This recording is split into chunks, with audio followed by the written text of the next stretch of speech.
I want to thank everybody for coming out. Awesome turnout for this meeting thing tonight, so I greatly appreciate it. It's going to be me and Andrew Hayes and Mike Husby driving this thing tonight. And the first thing that we got tonight is an announcement to make. With Husby not being able to be the series director for the Truck Series next season, we're happy to announce that we have found a series director, and it's somebody that you know quite a bit. I'm happy to announce that Brett Black will be the series director for the CORT RPM Super Truck Tour effective next season. Husby will finish out the final 4 races of the season as the series director, and then Brett will take over in August. So excited for that, and Brett will be taking that over later on in the year. So that's that. That's the meeting. Goodbye. No. Yeah! No. Let's go ahead and throw it to Andrew Hess. Andrew, you have something about the restarts when it comes to the Trading Paint series that you want to propose? Oh, okay, yeah. So we've always had I think the last time we had a town hall meeting, we voted on leader starts the race versus green flag, and there was a big uproar in the whole second gear rule. So I have kind of a compromise. I vote again that the leader should start the race. If you want to keep it in second gear, then I say the leader should start the race because he's kind of a sitting duck right now. Or we can stick to the green flag and go back to first gear, because with the new tire model and these cars, you do not get the wheel spin you used to.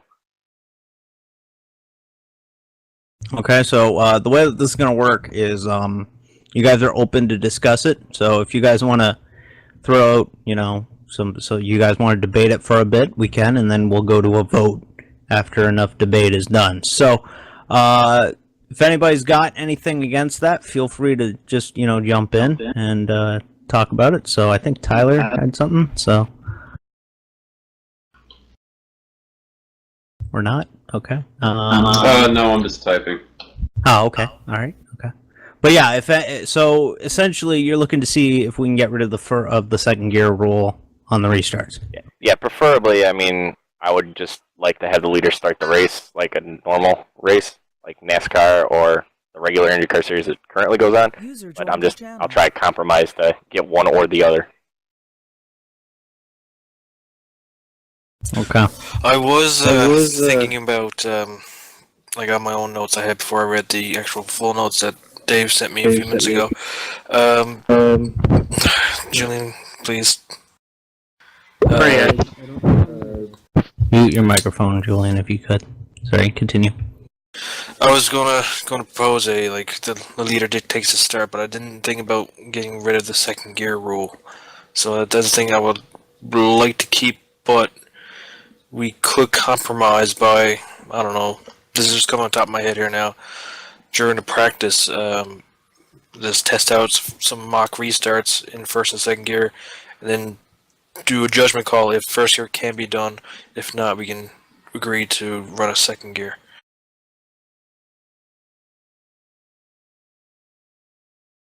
What do you guys think of that? Do you think that's a fair compromise there? Anybody? I think we should run out the last 3 races though with what we've been doing for the beginning of the rest of the season, but yeah, absolutely. This is meant to be like, okay, Julian, I am gonna have to move you until you figure that out. If you meet you. But yeah, this is mainly for. I muted myself. I'm 6. sorry. I don't know why it unmuted me. Give me a second. Oh, okay. All right. Well, but yeah, if this is mainly for season 7, like this is what we're like. We'll probably run out the rest of the season with the current rule set, unless there's enough of a demand to switch it up. But this is mainly for next season. So, if I may just say something, I think go ahead. We should. Why not just say like, okay, yeah. I think honestly we should run what Andrew said. I think that would be good. That would be good. But why not? Let's say next race. Let's say it happens. Rick Music wins the championship. why not the races after that? Why don't we just switch to the new rules package anyway? We already have a champion announced. Why not just say, okay, yeah, we'll test it out the final couple races of this season? So that should be between, was it Tyler and Joseph? That's the battle for second or third, really? Yeah, I was gonna say we still got another battle for other spots, and it's a little bit unfair to whoever got. Not that anyone necessarily did get a little bit fucked by the second gear rule, but it is kind of unfair that people necessarily could have won this season that maybe wouldn't have won if with the rules staying the same. I think the consistency is important regardless. I can agree with that. Yeah, that's good. Okay, so are we? So we're all in agreement that the rules that we talk about tonight will take effect next season. Are we all on the same page with that? Yes. Yep. Yes. Okay. All right. Okay. So let's establish that out of the way. We'll go ahead and make these rules effective next season. Back to this issue at hand. First gear restarts in train paints. No. I'm for it. Which one are we voting on? Yeah. Do you want to go to a vote on this one? Well, I mean, like, which one are we voting for? Leader starts race or second gear? I was thinking that we were voting on the gear. I was just making sure. I'm pretty sure that Hayes, you wanna debate either one or? Like my little idea top of my head. You guys want to do like practice first and second gear restarts during practice, or you just want to stick to either or?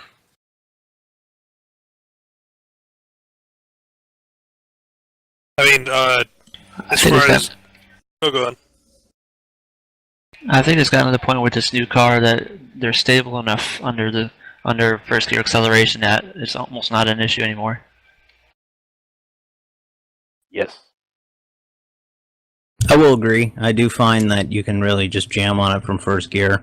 I can understand why we still do the second gear rule just to be safe, but yeah, that's just my opinion on it. Okay, oh, sorry. Go ahead, Hayes. Alright, other than that, okay, that's basically it. Dave, go ahead. Yeah, let's vote on it. So the way that this works is we're going to go up and down TeamSpeak. Husby, if you want to keep track of yay and nays here, if you can, that'd be great. Even if you, it might even make it easier if you just type yay or nay when we go through the list. Yeah, we could even do like I don't know if I don't know if you guys remember doing this before, but if we changed our nickname in TeamSpeak just to like Y and N after. No, that's going to get confusing. I'm on my phone. Or yeah, just see, there's Y. guys on their phone. Let's just do it verbally and keep track. Yeah. Okay, so Andrew Hayes moving to first gear on TPCS restarts. We can give it a try, so I say yay. I say yay. Mike Husby. Yeah. Andrew Hess. Yes. Chad Lance. Yeah, I'm good with it. Jim Gutta. No. Joseph Servone. Yes. Jake Finch. Yes. Johnny Eckert. Yeah. Julian Medor. I'm gonna say yes. Was there something else we were voting on too? That I missed? No, just first gear right now. Okay. Joseph or Morgan. Yep. Okay, please try and keep your real name. It makes it a lot easier. Stoller. Yes. Brent Sweet. Okay. Brent Sweet, we're going to pass over you if you don't say anything right now. Okay. Robert Hill. Yes. Sean Sadler. No vote. Okay. Abstain. Stephen Taylor. Yes. Tyler Tucker. Yes. Okay. That's pretty overwhelming. Yeah. I feel like there's only one no to I didn't everyone vote else on that saying yes. because I'm not in that series. Okay. I didn't think you were gonna stand alone there, Jim. That's for sure. Okay. It doesn't really affect me. I mean, but it, Okay. So that will take effect next season. So we will be going to first gear on the restarts effective next season in training paints. Another thing that was proposed by Andrew Hess. We actually have quite a few of these here. You what? Are we going to vote on if the leader goes on the green or if the leader dictates? Yeah, we should. Yeah, we probably should. So, do we want to move to a leader dictate the start rule in training paints? So, we'll go down the list and vote again. Andrew Hayes. We should let the drivers vote first before we vote. Can I ask something before we vote? Yep. Does the leader still get a huge advantage like the old car? Wasn't that why we switched? It was because of the old Delara, if the leader could like take off to a 2.5 lead sometimes. Yeah, but you get a lot of drag in this car. I wasn't sure. That's why I say keep it in second gear, even though I did vote yes. And then we can still go whenever we want as a leader. Might keep it fair. I think it really all depends on who's in second and on how well of a restart they get.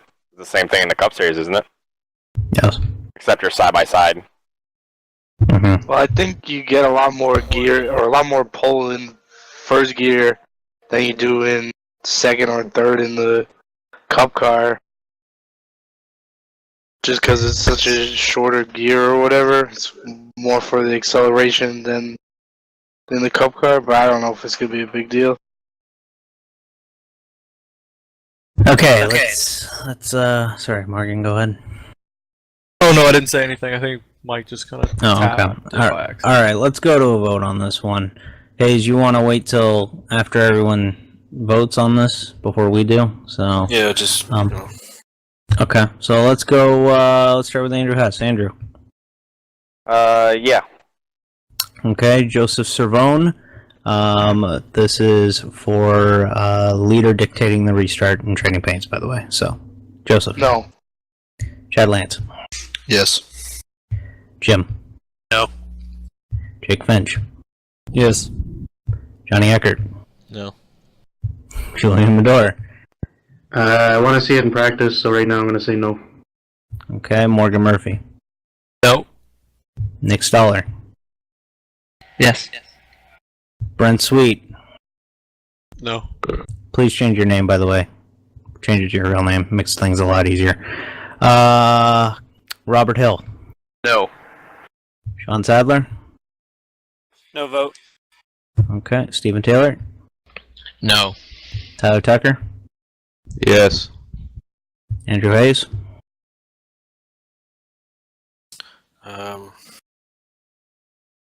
I say yes. I say no. Mike Husby. That's a tough one because if you do one, you're gonna have to eliminate the other pretty much. So I'm gonna say no. Okay. Want to tell me what the total is there? Yeah, let me just tally this up really quick.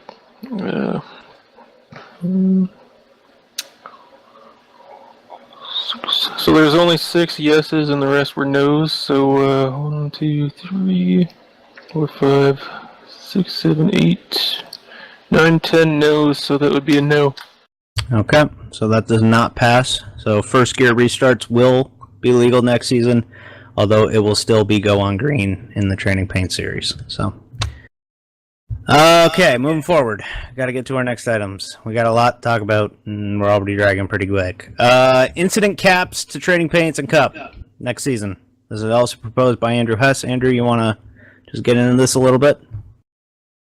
Yeah, I think we can all agree that the last few races we've had have not gone well as far as cautions and respect for each other on the racetrack, which goes both ways. I'm sure I'm guilty of it as well. But when our team came from one previous league, they had something similar or an incident camp. Whether or not it requires having another admin that reviews recs and assigning blame, it's not point penalizing, anything like that. It just, you get 1 point basically for causing a caution if it's your fault. The racing incident, it's no points. It doesn't get awarded to anyone. And if you, I forget what it was, but if you had like 3 or 4 incidents total, then you got like put on probation. Then the next one was like a week suspension. But every time you ran a clean race, you got a caution count removed. And same thing, I think you guys have something similar now where if you cause like 2 or 3 cautions in a race, they park you. And it just makes sense, and it should make people drive a little cleaner because, especially for most of us that race 2 series or 3, you don't want to mess up your caution count and get suspended from racing the R series. And I think it would make people think a little more about racing. Like I'd say Iowa's the best example. We didn't even get 1 clean lap in, and we had half the field wrecked. I mean, we got to do something to fix it, whether it's practicing your car around cars instead of just hot lapping or wrecking in practice, or whether it's a caution count. We should be better. Yeah, absolutely. And just to clarify, you're not proposing an incident limit like in iRacing, like not a cap that way. No. You're talking about this is like an admin goes through, looks at the incident, and says, like, I was on the bottom and I slid up into the guy on the outside. It's my fault for the wreck.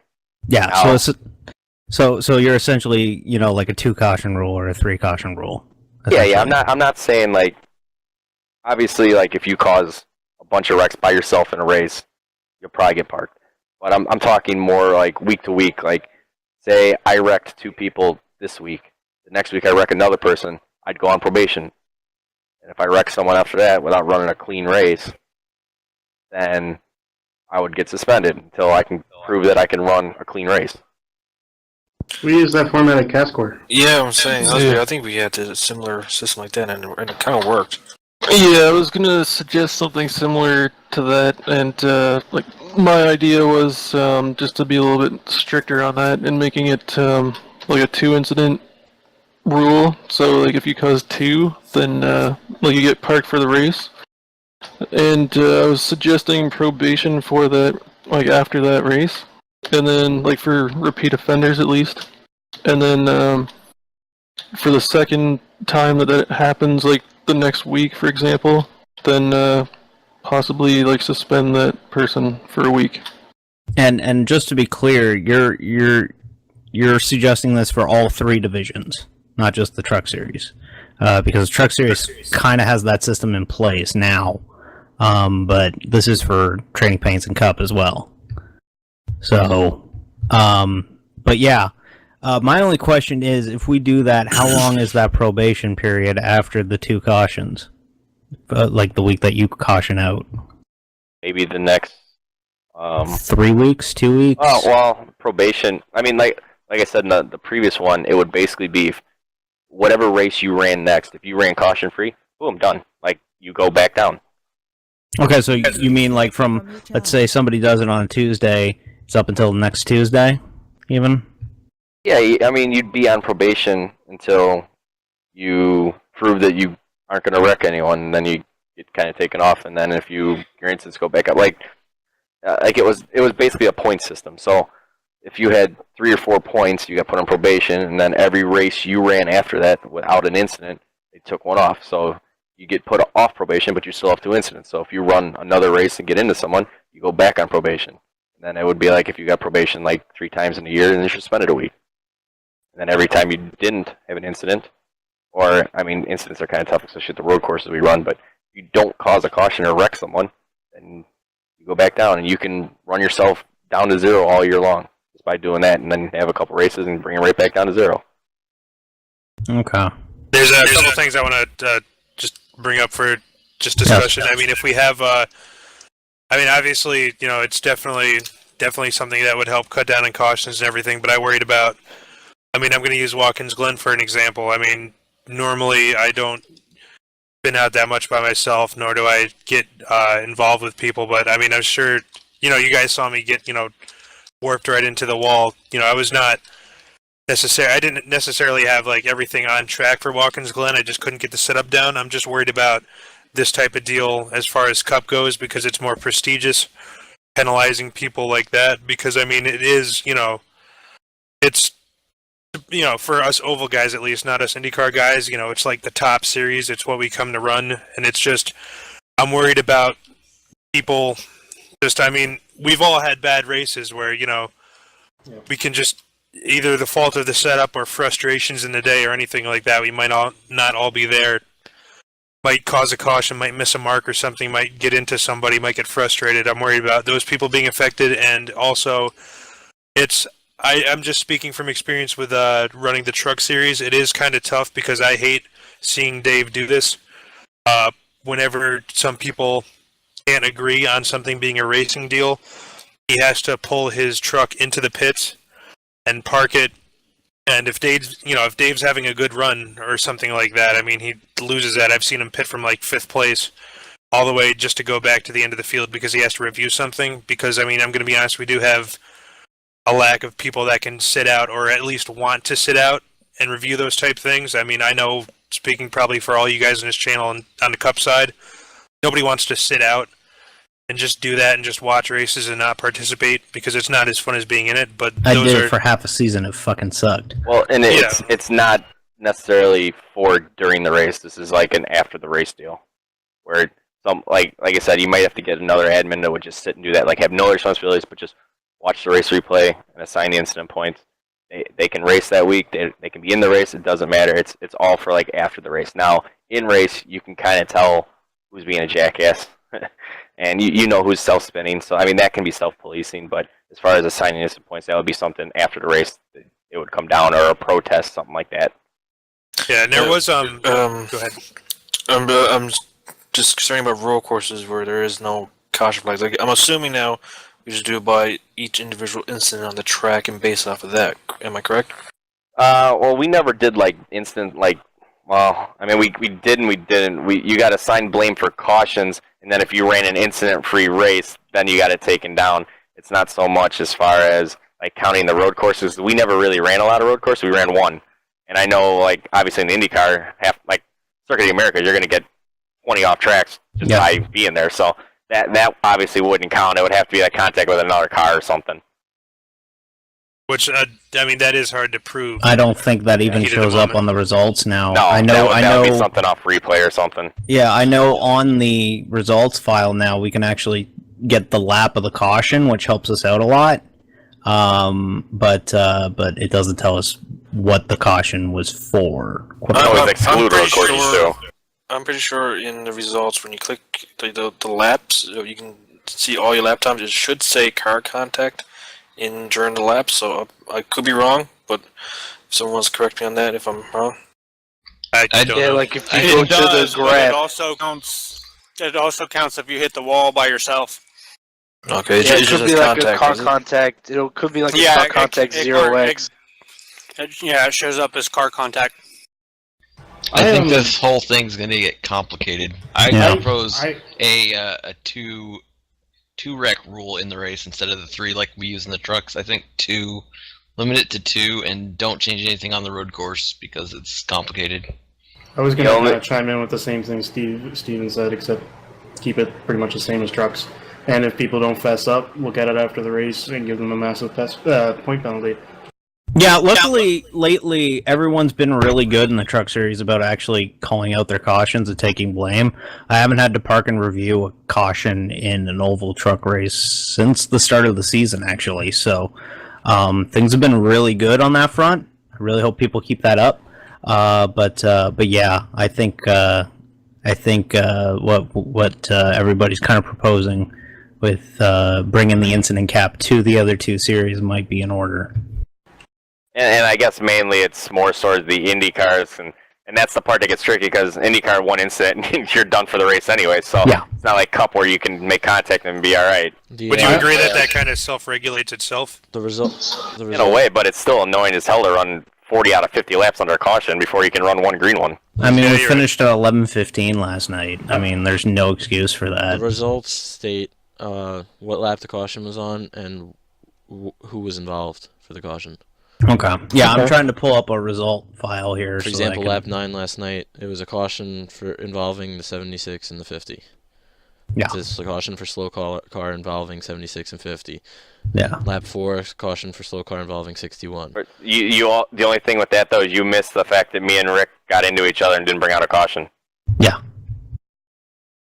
So are we going to be doing every wreck, or are we going to be doing every caution? That's the thing that we need to. I don't have a good answer. Just like the trucks. Yeah. Just keep it like the trucks, and it kind of keeps everything uniform and less convoluted for you guys because you guys already put out in a ton of work and.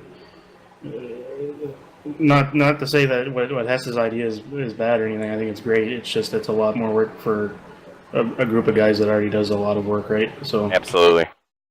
I find that it's going to be a little bit difficult to do it in trading paints where it's an open wheel car. If you crash or hit someone, chances are you're going to be out of the race due to the race damage. So I don't know if it's going to work right in trading paints. It's good to see some other people interested in this because I was kind of yelling about this kind of similar thing really early on in the season because it's gotten better, but earlier on in the Cup season there was a big time lack of accountability. Yeah, like the first 4 or 5 races were everything up to the first off week was bad in the Cup Series. So, okay, so we got. Can I say one thing though? I'm so sorry. Hell, okay, go. Well, I'm being serious. I did want to say this earlier. Mm-hmm. I also think I would like to see. I mean, if not so much in a truck series because it's kind of little or whatever, but in the Cup at least, I would not have a problem if it turns out. I mean, even just kind of bypassing this, if it's like a repeat offense driver or something like that. I think you guys as admins should be able to properly feel comfortable with possibly just saying the drivers that might be repeat offenders are not ready for a Cup level type race that. Hey, we appreciate it, but you need to work on a couple things before you can come back and race with us. Yeah. I think I'm starting to think that we're getting to be at that point where, we could realistically say, and I hate to say, oh, we're big enough to do it, but quite frankly, we kind of are big enough to do it at this point where we could say, we apologize, but you're not approved to race in the CORT Teams Big Cup Series. Or in the CORT Training Paint Series. Where our truck series is, you get the 2 seasons, 8 races each. That's a perfect length for a new person to come in and, just kind of run a minimum amount of races and then be maybe cleared to run the Cup Series. Yeah, maybe like a 2 or a 3 race or even a 4 race, Yeah. Well, I think if they get 4 races, they might get more invested in the truck championship and maybe want to run for the championship. And there you go. And that possibly helps possibly to add on to what Julian's saying is once the driver does get approved to run in the Cup Series, have him on like a 3 or 5 race probation to the point where if he does start causing caution as soon as he moves up, he might move back down for a few more races in the Truck Series until he gets approved again. I'm liking this. I'm liking that rule. I would like. Go on. We need to get back to the caution rule, I think, though.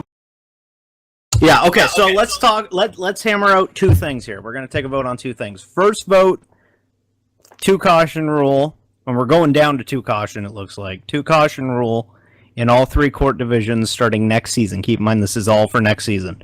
And then the second vote will be if we make Cup invite only. Okay, so... Yeah, 2 cautions. Do you want to vote on if we're going down to 3 to 2? If just one thing, if we like Hayes said and a lot of other guys said with TPCS being a little bit of a problem with cars basically falling out of the race as soon as contact's made with the wall or another car, should we just focus on Cup and trucks being the 2 incident rule? I think 2 is pretty rough because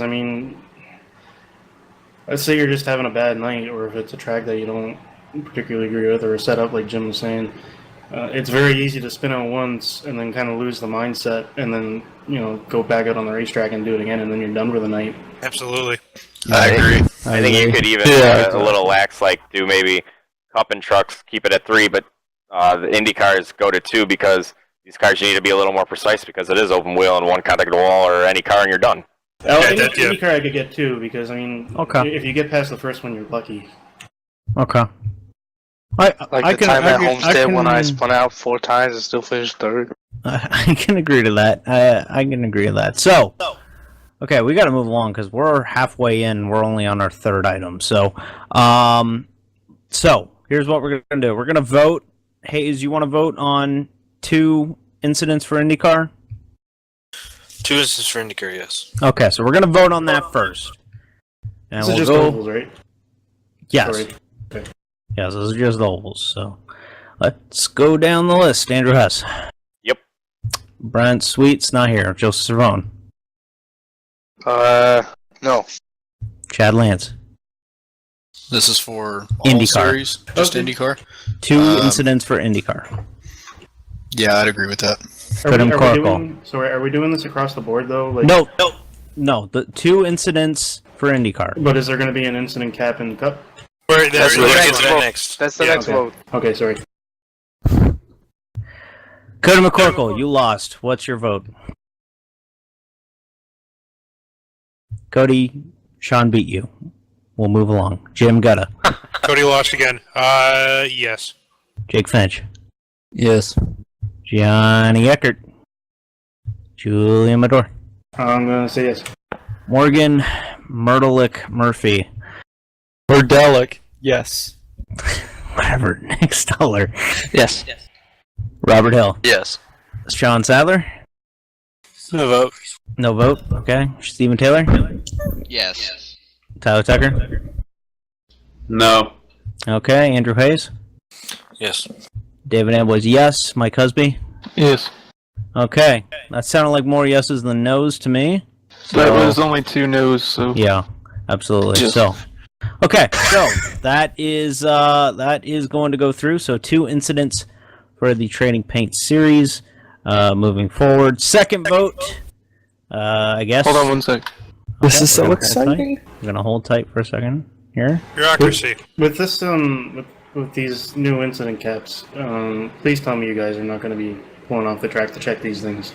Please tell me it's going to be a No. I'm sorry. I'm too invested in Cup races. Like, I don't have no problem doing it in truck races because it's the truck series and it's Tuesdays and I'm pretty laid back. But if I have to pull over to fucking review something on Wednesdays, I'll be pissed. So, are we gonna? Is there gonna be a penalty issue to people that don't fess up? Okay. Yes. What we're doing here is we're kind of drafting a rule, and then we're gonna phase it and clarify it and build it out later on. Okay. So, okay. So now moving along, 3 incident rule in the Cup Series. Hi, Cody.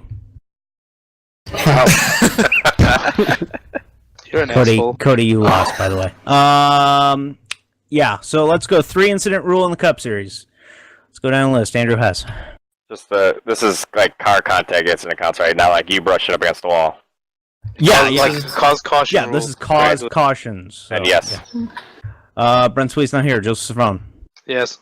Chad Lance. And this is for how many on the Cup side? 3. Yes. And for those wondering, this would be the same in the Truck Series because it already is at 3 cause cautions. So, right. Yeah. Cody McCorkle. All right, Cody, you still lost. Jim Gutta. No. Jake Finch. Yes. Johnny Eckert. Julian Mador. Yes. Morgan Murphy. Yes. Nick Stoller. Yes. Robert Hill. Yes. Sean Sadler. Yes. Stephen Taylor. Yes. Tyler Tucker. Yes. Andrew Hayes. Yes, we should have this to begin with. Yes, I agree. Mike Husby. Yeah. So, Okay. is this working in the exact same way as the trucks? Like, if you hit your 3 count, you're just asked to pull off the track for the night? Yeah. Okay. Okay. So, there we go. And finally, the last item we got to vote on here. Are we making the Cup Series invite only? Andrew Hess. What's the criteria? You have to run the truck a couple races in order to get in, or what? Yeah, you have to run the Truck Series for a yet to be determined amount of time, and then you will get approved to run in the Cup Series. What happens if they can't run on that specific day? Like if they can't run Tuesday nights? Well, we'll have to figure that out. That is the only downfall of that. Azra? Restricted probation. Who knows what the fuck Azra's going on with? That's true. You know, I mean, I have no idea what's going on. Actually, you know what? We kind of have an item. We kind of have an item later on that might actually tie into this. So, Hess, hold that thought for that for now.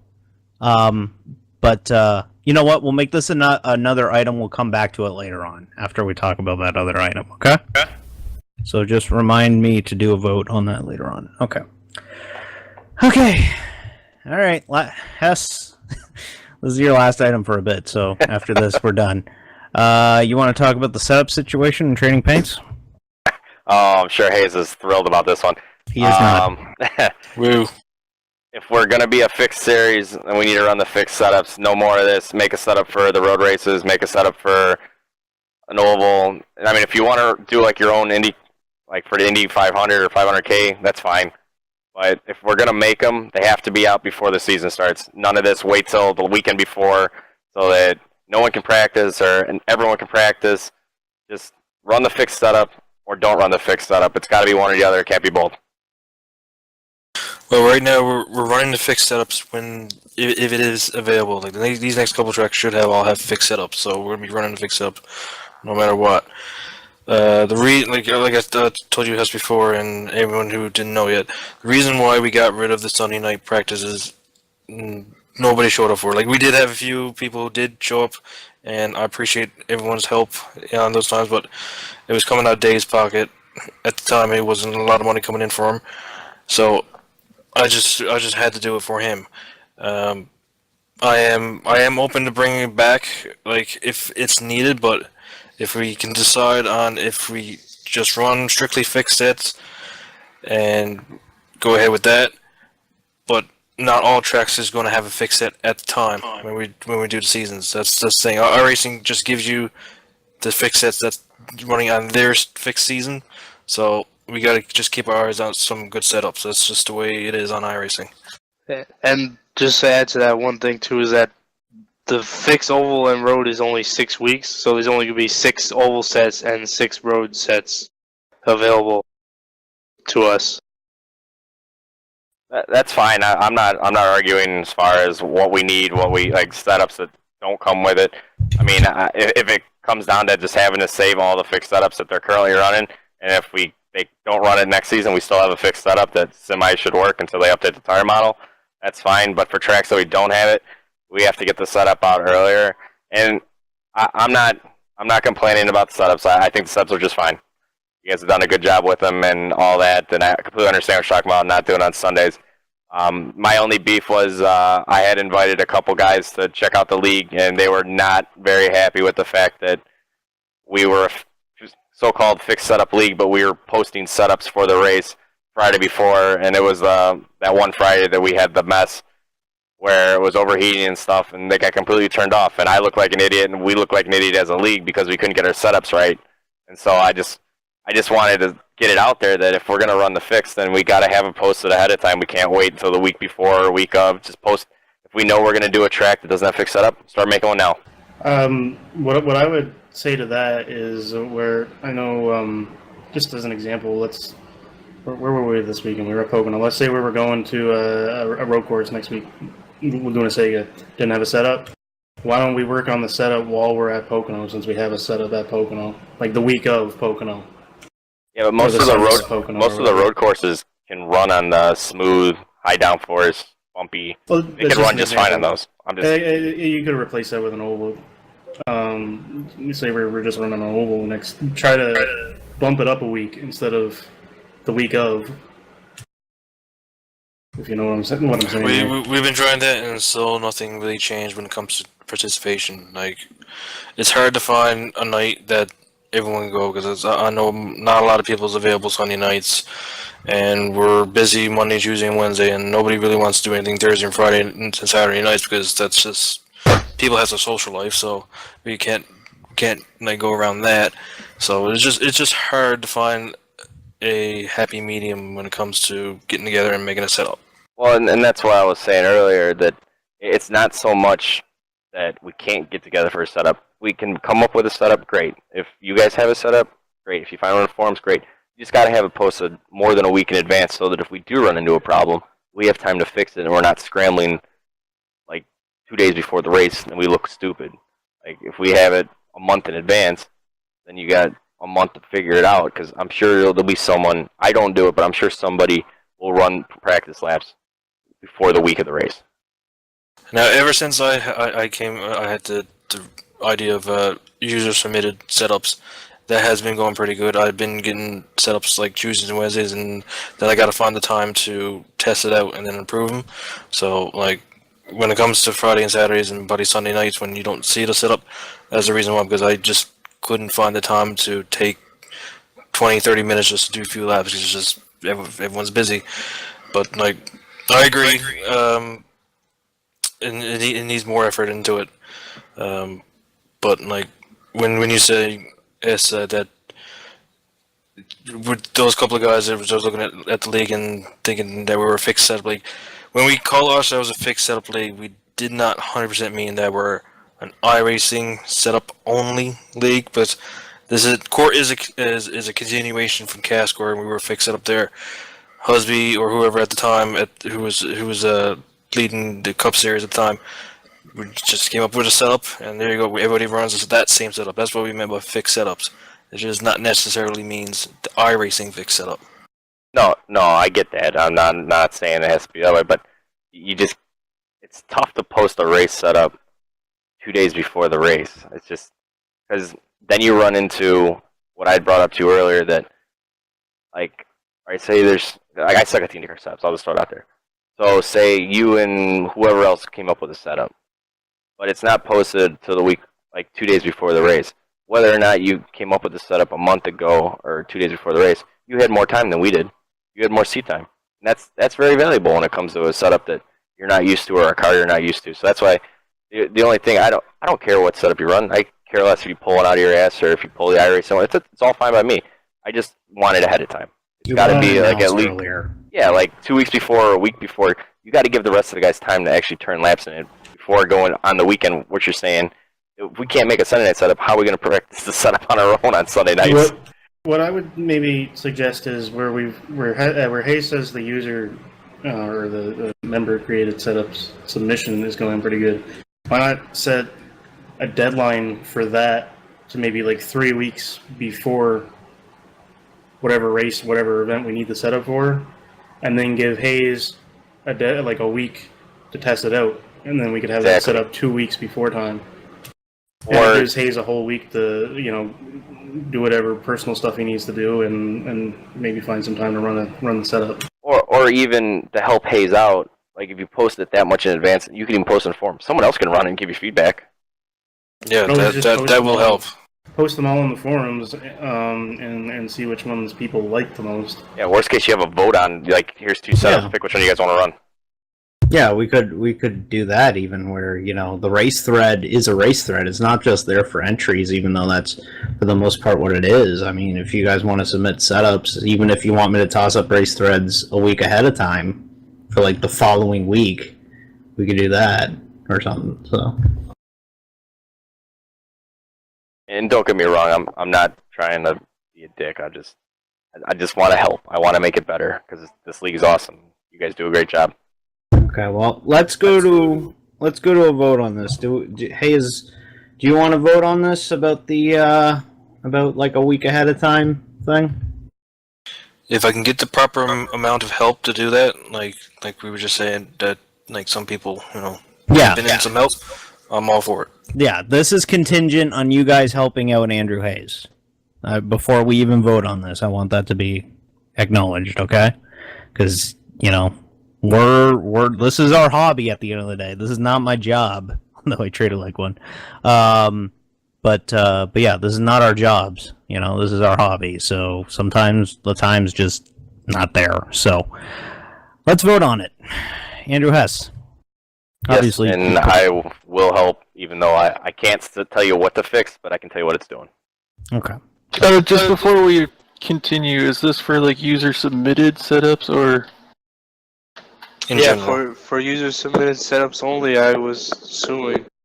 Because if I thought the rule was if we have if iRacing has a fixed setup, then that's what we were basically running. Can you make a sub thread to the race threads topic for a setup submission? You can even add another forum in there if you really want. Yeah, we can Instead get of that framework. Instead of you throwing up the actual race threads 2 weeks ahead of time, just maybe before the season even starts, just make a big topic and list all the tracks. Yeah, that could work. That gives us a whole season for people to submit setups. Yeah, we can make a sub form, and then you guys could just make a thread. So or pull the iRacing fix that they could have this season, but not have next season. Someone can save it. But the only problem with that is that if a big update happens to the DW12, it could possibly make Aren't the they setup rumored to do completely that? undrivable. Yeah, they're supposed to be like 6.0 or something, or 6.1 or whatever. To be honest, it The needs tire it. model 6 is apparently coming this build, but Yeah. that like just the tire model change isn't necessarily a big deal. But like what they did with the VA in the last build, where they changed the rear suspension geometry and none of the old setups pass tech anymore. You have to adjust them all to make them pass tech. I discovered that the other day. That fucking Yeah, sucks. all the Season 1 V8 setups don't pass tech now. So, but we're not here to talk V8, we're here to talk about Indy cars. So, what, Mike? Sorry, I was just saying continue. Oh, okay. Okay, so committee, well, not committee, but league made setups for the TPCS and get them out a week early. Hess voted yes. Brent Sweet's still not here. Joseph Savone. I'll vote yes. Chad Lance. Yeah. Cody McCorkle. Sean Sadler beat you. Can't hear you, Cody. I think he said yes. Okay. Well, I can't hear him. So. Yes. Yes. Oh, there we go. Okay. Jim Gutta. Yeah, but it might like a tentative yes. Tentative on help. Yeah, because I mean it all depends on how much help we get. But yes. Okay. We'll try this on a probationary basis if we do this. Jake Finch. Yes. Johnny Eckert. Abstain. Julian Madorn. Yes. Morgan Myrtleick Murphy. There you go. Yes. Nick Stahlgeier. Yes. Robert Hill Jr. No vote. No vote. Sean Sadler. No vote. This still TPCS? Yes. No vote. No vote. Stephen Taylor. Sure. Tyler Tucker. Yes. Andrew Hayes. Yes. No. God, no. I mean, yes. Oh, don't confuse me like that. I vote yes, and that is again contingent on you guys helping him out. Like Hayes has said, and I know this for a fact, Hayes has gotten a lot of help with the setups, and it's been great so far. So if you guys can keep it up and keep doing it, that'd be great. So if we can do it on a public, if I can give you guys appreciation for helping out Hayes with this in a public sense, I'll find a way to do so. But yeah, so we'll try it out next season. We'll try it out, and we'll go from there. So, okay. 4 And items. I would say yes. Oh, sorry, Mike. Sorry. But it's all good. Okay. That was an overwhelming yes. Yeah. So okay. So that's great. See, that's great. We're 4 items in of 18. We're almost an hour in. So 21 Rangers with 2 minutes left in the first. By the okay. way. Thank you for the hockey update. In 6 minutes, we'd be just starting a race. So Yeah. So it's pretty close. So it's practice. Actually, there's a lot of these items that we can just hammer out right now or later on. So mine. This one's mine actually. Lucky Dog rules in the Training Paints Championship Series. We do have the Lucky Dog in effect for the Training Paint Series. I know it was questioned a couple of weeks ago at Iowa, but that is a rule, and we do the Lucky Dog in the Training Paint Series, but I am going to propose possibly removing the Lucky Dog rule from the Training Paints Championship Series. Yeah, a lot of people were confused that we had it, and we agreed on this on the last meeting, however many seasons ago that was, and there's still people confused about it, so this is a chance to, either yes or no, we're going to keep it. I think, if we could control racing back to the line and giving you that opportunity to get your lap back, I think it'd be more feasible to vote, but I think with the field frozen, I think it should stay yes. Yeah, I agree because, I forget at Iowa, I don't remember exactly what I got penalized for at Iowa, but it was something to do with, where the pace car had come out, and we had to, come to complete stop to let the pace car by, and I could have sworn that I let the pace car by, but apparently iRacing didn't think so, and without the Lucky Dog, I would have never finished third in that race. I say no because the actual IndyCar series has no Lucky Dog, and they do not race back to the line either. That's real life right there. If you want your lap back, go off strategy on pits. Stay out when they pit. That's exactly what I was going to say. Okay, so let's vote on if the Lucky Dog will be a thing. Andrew Hess. No Lucky Dog. Brent Sweet. No vote. No vote. Okay, just a reminder, this is for Trading Paints Championship Series action only. Joseph Cervone. Yes. Chad Lance. I say yes. Okay, Chris Carpenter, do you still want the Lucky Dog in TPCS? Yes. Cody McCorkle. Yes. Jim Gutta. Yes. Jake Finch. No. Johnny Eckert. Julian Medora. Do I still want? Well, do you yes or no to the Lucky Dog being in the Trading Paint series? Okay, I want it to be in the Trading Paint series. So yes. Okay. Morgan. Yes. Nick Stoller. No. Robert Hill. Yes. Sean Sadler, you abstain? Yes. Okay, Stephen Taylor. Yes. Tyler Tucker. No. Andrew Hayes. No. Yes, for me. Mike Husby. Yeah. Okay. Husby, you want to tally that up? There was only 5 no's and the rest were yes, so that's a yes, we're keeping it. Okay, so we are going to keep the Lucky Dog rule in the Trading Paint series for next season at least. So we can revisit this next season if you want to try and change it. Okay, here's another one that I suggested. With the Cup Series currently having group qualifying and it working somewhat okay, in my opinion, but that's just my opinion. How many of you are in favor of moving to group qualifying for the RPM Truck Series? It depends on the track. Yeah, if we're moving back to the way that it was with the short tracks, no, because there's just, I mean, if we're fielding even 20 trucks, you're not going to be able to get a decent lap in. It's gonna be hell. Yeah, I agree with Jim. Like a track like Bristol, you get 20-something trucks out there. One guy spins, it'll ruin everyone's lap. Yeah, Not only that, but like a place like Stafford or even Concord would be insane with open qualifying for trucks. It'd be hard enough to just get a lap in. Stafford or South Boston, you mean? Because Any, Stafford's take a pretty pick. wide open. Stafford. Okay. But I mean, it's Even South Boston. I'm just saying, just like shorter tracks than half a mile are going to be really hard to. You Have a lot of always people have a on truck track. in front of you. Okay. Well, even if no one's wrecking, you would literally always be in traffic for qualifying. And Okay, that's so- not inherently bad, but it's just, I mean, for if there is constant wrecks out there. Okay, well, how about this? What about this? You remember how in Season 5 when we introduced group qualifying, we did it on tracks mile and larger? How about we go to that rule in the truck series so that drivers who do run in our truck series, and if Cup becomes invite only, they still get experience in group qualifying. How about that? What if I propose that? Practice times. No. No, fuck that.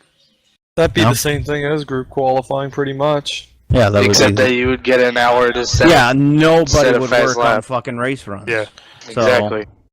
So you got do- people coming in late with only 5 minutes, I'm sorry. Yeah. So how about that? What if on tracks a mile and larger, we went to group qualifying in the truck series like it was in Season 5 for the Cup series, and then on the short tracks we stay in single car runs.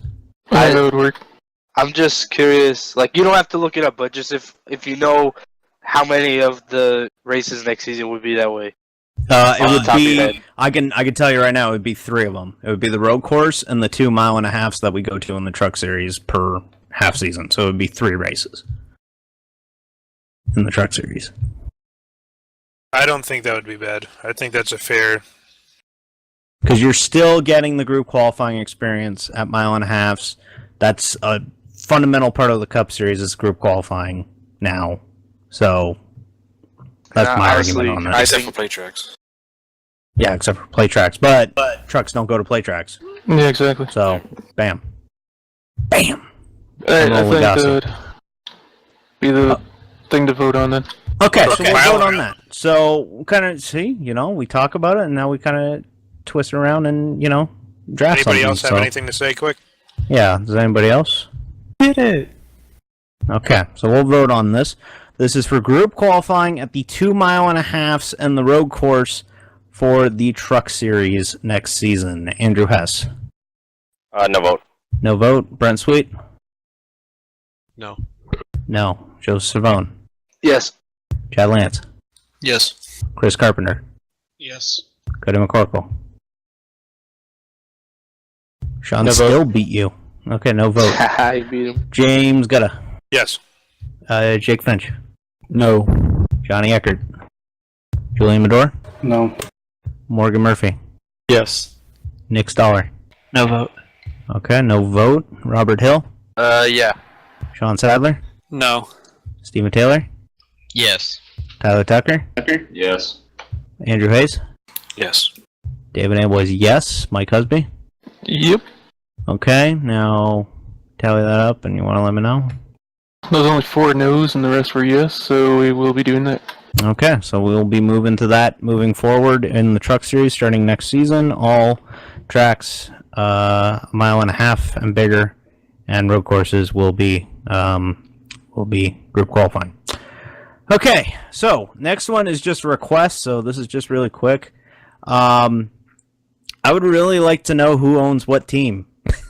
Because I am starting to lose track as to who owns what. So if you guys could just message me on Facebook or something with who owns what, if it's not clearly in the title of your team name. Like, I know Mike Husby owns Husby Motorsports. That makes sense because it's called Husby Motorsports. But I legitimately am losing track as to who owns what at this rate. So, that way I'm planning on labeling you guys on the forums with owner of blank team name. So if you could do that, that would be fantastic. So that's no vote. That's just a request thing that I really wanted to get done. So, okay. What if you don't have an individual owner, you have a group? Oh, fucking hell. Co-owner of blank. Yeah. So, but Dave, may I ask a question? yes. Okay, what about where I run for Chris Sweat Racing, and then obviously I have my shot-ass team, James Gooda Sports Motorsports. Is that still okay in the eyes of the league? Yeah. Yeah, this is just so I know who owns what. This is not a, hey, if you drive for another team, you can't own a team. Like, it's not anything like that. It's a case where I just legitimately have lost track as to who owns what. Right. He just wants a list of owners. I just want a list of owners, drivers, sponsors, whatever you can think of. Please. Kids back. What's that? Kids back. Kids back, you know. I just want that. He just wants his kids back. I just want my kids back. It's so hard. You don't know the pain it causes me. Okay. So yeah, just please message me that sometime during the week. It'd be much appreciated. I want to set up a Google spreadsheet and then post it on the forums to kind of let everyone know who's got what. So, okay. Next is Jim. Jim, we have heard about this developmental series that you wanna set up. So I wanted to give you this framework, a little bit of time to discuss it if you like. Okay, well, basically, what the whole idea is, I mean, at its absolute kind of core level, is I'd like to kind of have something at least for the interim between Cup seasons. Kind of think of it like the Winter Series. I know not everybody participated in that, but I kind of had that geared toward like drivers with lower I rating, drivers who necessarily weren't like, you know, Brett or Husby or Stephen Taylor or everything, you know, that were always at the front because, you know, let's face it, I mean, speaking for myself, I'm not at the front, you know, every week, but just to give people, you know, who are more, might not have as much or have had as much seat time sim racing, a chance to kind of duke it out amongst themselves. And what actually got this variant of the idea kick-started was I was talking with Smoogie in TeamSpeak. Sumner Crump, for those who are not aware. Correct. And he really likes, he likes watching us race. I mean, he came from no racing background to watching us race, and he enjoys it. He sees why we enjoy it. He wants to be a part of it, but he doesn't he has that anxiety. Well, not anxiety is not a. It's He's not confident in himself around us. Right, he's not comfortable to start, hopping in and racing. And I know, obviously we've been doing it for hell. I mean, I'm going to hit 10 years in general doing it next year. But I mean, he's uncomfortable with hopping in right now because he doesn't want to wreck anybody or ruin anybody's race or anything like that, which obviously comes with the territory. But the basic idea of this was, and there's no set iRacing cap, and I'd like you guys to I want to gauge participation in this, but it's, it would be an iRacing cap, but instead of the Winter Series where everybody could race, but only the drivers below the cap got points, this one would be only the drivers below that cap got points. But the big thing about it that's different is every single driver is required and mandated to have a spotter/crew chief.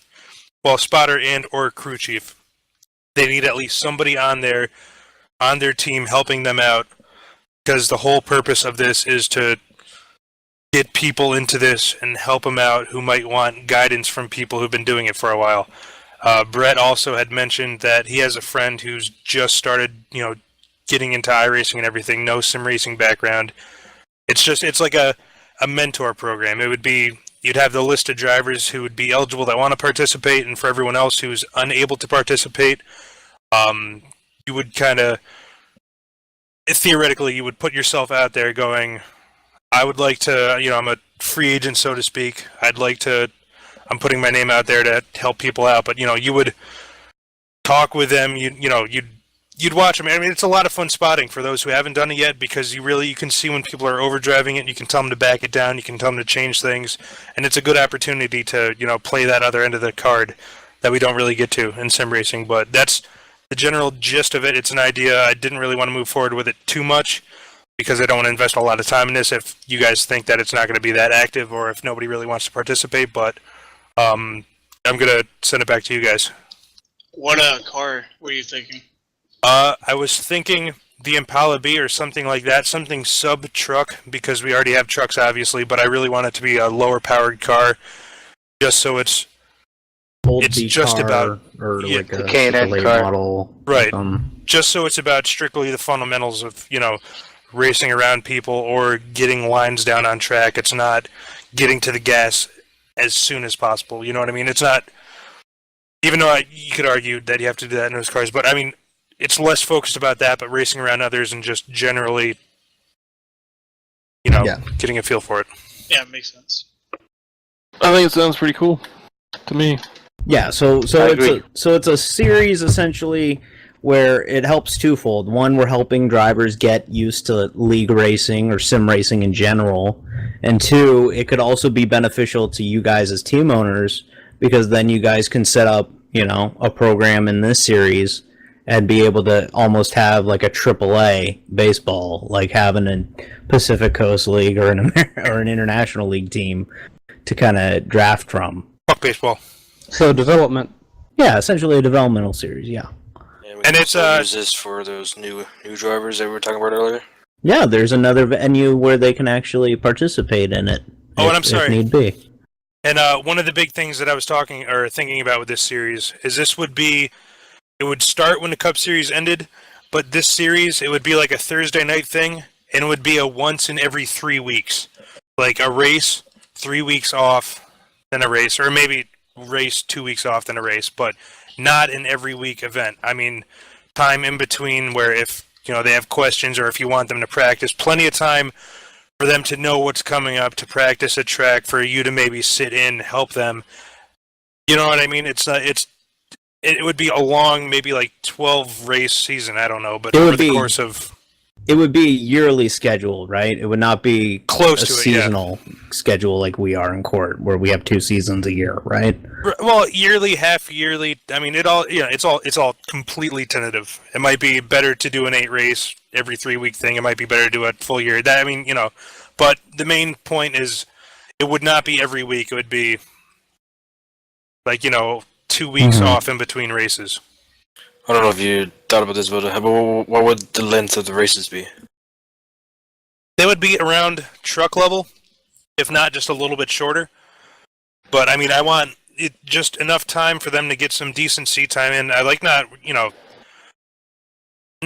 exactly an hour, maybe just a little bit less, but just enough to actually get some time in there, get some racing in and everything, but nothing to overwhelm everybody.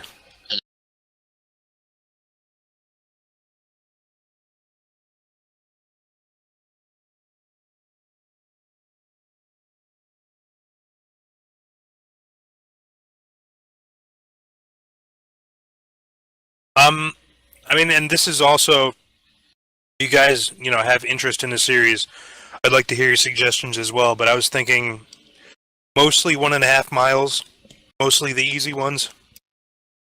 So like a Charlotte or whatever. Yeah, Base content Charlotte stuff. Kind of close to base content. Charlotte, I would argue, would even be more of like a tighter one. You know what I mean? Like as far as short tracks go, kind of similar. Where maybe it's like in Iowa, throw in something definitely small though, like a Bristol. Well, I agree. That's what I was just gonna say. I think mostly 1.5 miles, like maybe like Vegas is a big wide one, right? Something maybe base content, and then like maybe 1 or 2 one or 2 short tracks. Like Iowa's a bigger short track, and then I think there should be 1 road course though. Yeah, and it might be like a Lime Rock thing. You know what I mean? Yeah, an off brand. Yeah, we're not talking like we're not Stafford. But I still Summit think. Point. Yeah, Summit Point is pretty fun in cars, but I still think it would be important, like if this is for development, for these people to learn a little bit of racecraft on the road courses as well as the ovals.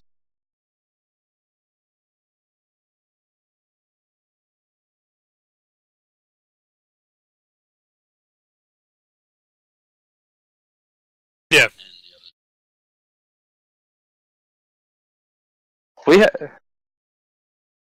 The only concern that I have, though, and this is like just my concern, is if we're going to be able to get enough drivers to make it worthwhile. Right. That's the only hang up I got. Yeah. I mean, if we can do it, absolutely, I'm completely in favor. When This is the thing though too, is that you get a team like mine, I have no other drivers. My concern is getting everyone a spotter. Like, not everyone's going to be willing to do a spotter, but that's my only real you concern. also run the risk of somebody showing up for the race and their spotter not showing up for the race. Well, I mean, at that point, like it wouldn't work like that. It wouldn't be nobody's checking to make sure your spotter's there. This is more kind of like bonus points. No, not spotter. No, but it's it's one of those like the E series. It's the fan boost. Fan boost is a completely legitimate motorsport thing. Don't diss it. Anyways, get more VTEC. No, but it's a thing where you pair up with somebody at the beginning of the season, and if you blow them off and you fuck them over for the rest of the season by not showing up, you're a shitty person. Like that's how it would work. And then they can't spot in that league anymore. Right. Well, it's more. It's not so much that they need to be there. It's just it's supposed to be like a good, we can help people that want it and everything, and then you generally or not. Right. If you genuinely want to help, right. It's all volunteer work. It's like.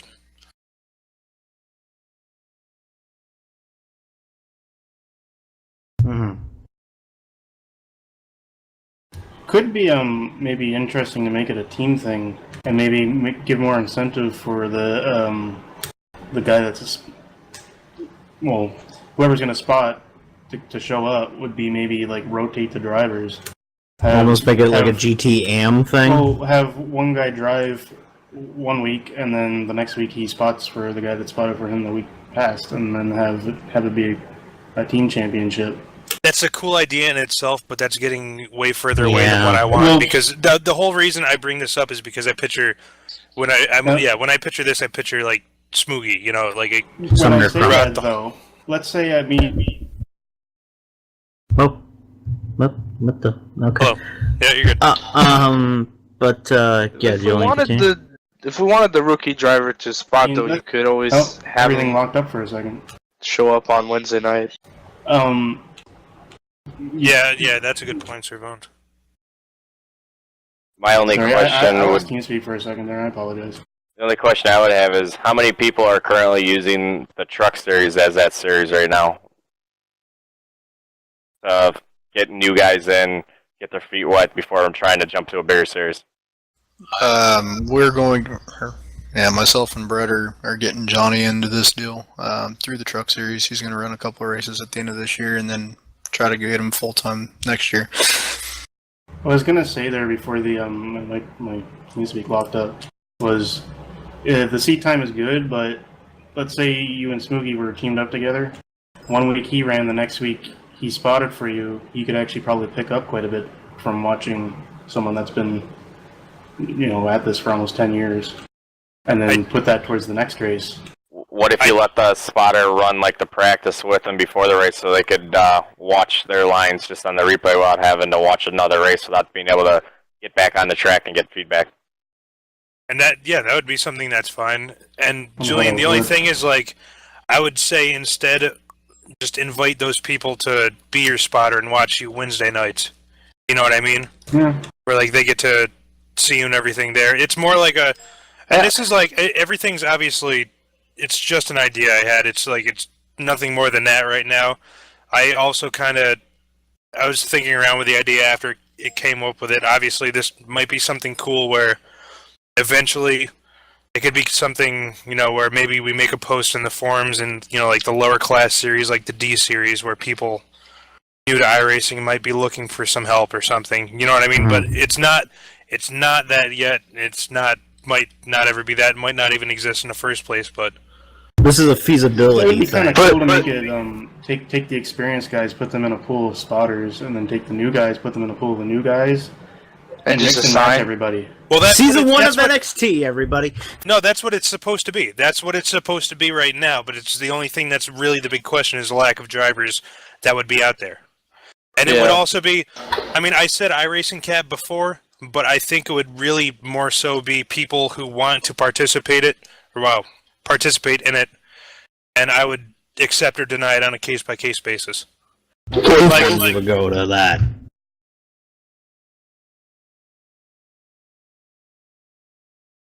Right.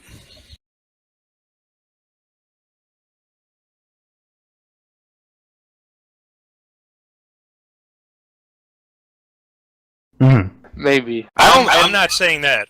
That's different. I'm not saying that. Not that you would have to, but it would be a good thing to see. Like, if you want someone to drive for you, you could have them drive there first before you bring them anywhere else. And I don't think it would really interfere with the trucks at all, especially if you're having somebody that you want to learn. If it's really going to be like once every 3 weeks or once every month, like have some truck run. Why not run both? And the thing is that series wouldn't. You could still run truck races. It's not limiting you to that series that only runs every 3 weeks. Like this is if you're brand spanking new, this is a way to get help right away. Or if you've been racing a tutoring session. Well, yeah, that's exactly what it would be. I mean, it'd be your chance, like you, Steven Taylor, you, Hess, and everything, like you, Hayes. It's your chance to go. If people are, out there saying, I'd like to, this sounds fun, I'd like to, this is cool, how do I do this? Right, get some advice or anything. But, I mean, it's even, it's a nice mentoring thing. I mean, I wouldn't even mind being a driver myself because, I mean, you can never really learn too much. It's one of those deals, And you guys would throw your names out there, myself included, and then it's just, you work with somebody through that. You listen to them when they go, my car's not turning and everything. Well, your problem is you're diving in your corners too much. You need to let off. You need to coast more. It's like, it's a coaching thing. You know what I mean? It's like, but it's a...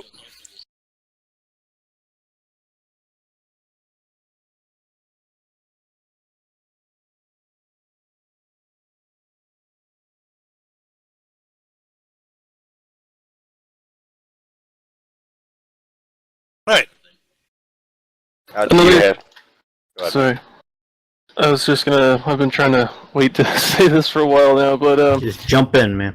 I was thinking that for that series 2, it could be an idea to either limit the fuel enough to require at least one pit stop during the race too, which would make it a lot more interesting for them to learn how to pit as well under green, or learn fuel strategy and stuff like that. 50% fuel or something. Yeah. That would actually, I was thinking, that's a good point that you brought that up, Mike. I forgot to mention that. I was actually thinking a little bit less than 50% to just force some extra, pit stops. I was thinking at least maybe get green flag pit stops. Yeah, I was thinking maybe 2 to 3 And I mean, if you picture the length of the truck series, I mean, fuel where you need to pit at least 2 to 3 times, you know. But So- again, it's all. So let's just say this. This is just an informal, hey, thing. Is there interest in a series of this type from you guys? Yes, absolutely. If it's done right. Okay. All right. Okay. So there is an interest for it. So there's a chance that this probably won't be under the court banner. In fact, there's a pretty good chance it won't be under the court banner. It'll be like ASRA was to court. It'll be an offset, but it will be sanctioned by us. But yeah. So there you go, Jim. There is some sort of demand for it. So If I could throw one more suggestion, since you guys it sounded like you wanted to kind of keep it somewhat base content. Why not maybe the street stock? The only thing, I mean, the street stock at like Atlanta or Las Vegas or Michigan, it's. I mean, at that point, it's just you're getting a whole different experience in the street stock than you would in like a semi-formal stock car. I would say more along the K&N car. Just that was simple. The fact that it's heavy, you're gonna have to learn how to brake it. You're gonna have to learn to slow it down, and you're gonna have to learn to drive it. It doesn't drive itself like, say, a super late model or a late model car. It's actually a little bit more difficult to drive. Yeah. That was the car of choice. Okay. Well, well, if you guys would like to keep discussing it, we can discuss it after the meeting. But we got to get things moving along. Thank you guys for hearing me out, by the way. No problem. Okay, so next item is something that Andrew Hess is bringing up again, but this one is really cool, actually. Hess has proposed doing something really special for the Cup finale. Cupcakes. Oh, nope. Yeah, I guess some of you guys probably heard the last truck race. User joined your channel. I'd like to get the final race broadcast and probably throw in like a cancer sponsorship, something $500K, whatever. But as you guys know, I've been donating for every top 5 this year, and for every car that gets a paint job that has a cancer sponsor, I will donate again on that final race. You were kind of really quiet on my end. I had a hard time hearing you. I'll repeat. Is that better? Yeah. Yeah, I'm going to try and get, I've been talking to Dave, I want to get the last Cup race broadcast. Dave mentioned he's going to try and get the guys that did Indy 500K, maybe, see what their schedule looks like and stuff, but make it like a cancer sponsorship race, and then for every car that's in our field that has a cancer sponsorship, can be any of them, like I run American Cancer Society, run any other cancer foundation, words, doesn't matter. Leukemia and Lymphoma Society here. Absolutely. So. I will donate like I've been donating for my top 5s. You want to go bankrupt? How many cars are you putting in the field? Could be a bitch. I think we start I would wanna rent 33. too, if that's So. the case. Be worth it. Could we write off the broadcast as a charitable donation? Ooh, Like, could we do that? that's a legitimate question at that point. But yeah, my only thing is I am completely in favor of it, obviously. My only thing is that I'm wondering if I can get race spot on such short notice, because it was Whoever you want. like it was like 2 months ahead of time when I did Indy. In fact, it was the 24 when I messaged Race Spot about doing Indy. Yeah, because they did the top split for Yeah, iRacing. and that's when right. I got really interested in them doing it. So I would have to message Hugo Luis and see if we can do it. But I'm completely in favor. However, Hess, in the scheme of things, I want to pay half of that broadcast at least, just out of interest of fairness. But I don't know if you need to be fair. No, It's for a good cause. I understand that. But in the sake of everything staying, impartial, I really feel as if I should be paying at least half the broadcast cost. Will you take donations? I absolutely will take donations for that, but I still feel really guilty if you are paying for the broadcast all out of pocket. I'm not worried. It's for a good cause, good idea. Okay. Can I share something with you guys? Yeah. Oh, Sorry. Oh, it's Paint Scheme Show Off now. No, it's not Paint Scheme. Oh. Oh, did you mock up something? I've been diligently mocking something up for you guys. Oh, okay. Cody, did you wreck? There we go. Sorry, wrong button. No problem. Okay, so, but yeah, I am completely in favor of a broadcast. Obviously, it hits close to home for me, too. Obviously. I'm so sorry. I'm muting my mic. What happened? What happened? Sorry, I saw my moment to be funny, and I took it, and I regret it. I took it, and I regret it. I am sorry. What race is the finale? Is it Fontana? Yeah, it's Fontana for the Cup Fontana. Series. And that was a hell of a race. That was a season. damn good race. We were racing like 3 wide 2 years back there for 5th. That was some of the most fun racing I've ever done. I say fuck it, let's do it. That was the one race I've missed in season 1. I say fuck it, let's do it. You might be surprised too, Dave, if you mention to those guys that it's for like a good cause or something. Maybe they'll jump onto it. Maybe they'll. Maybe we'll get lucky and they won't have anything going on that day. I'll tweet Cam and he'll start talking about Lotus 79. Yeah. No. Oh, you know he was the guy cool there? to talk to for like until you realize he was talking about himself. Yeah, he's talking about himself the entire night. But he's a great guy. Anyways, I shared that thing at the bottom for anybody that's interested. It's on the setup topic. Yeah. Okay. So basically, Hess, I'm on board as long as we can split it. And your take What donations. a BS penalty. Yeah, and we'll take donations too. So absolutely. Build this thing up huge. Yeah. So everybody in favor? Cup getting broadcasted. Season finale. I'd be freaking sweet. Thumbs up. Yeah. Okay. All right. So we'll get that going. We'll try and get it broadcasted. Okay. All right. Yeah. We're at the halfway point of tonight's meeting, as we An hour and a half in. actually a lot of these items are pretty much yes nos from here on out. Okay. No. Fuck off, Jim. If it has to do with Jim, I automatically vote no.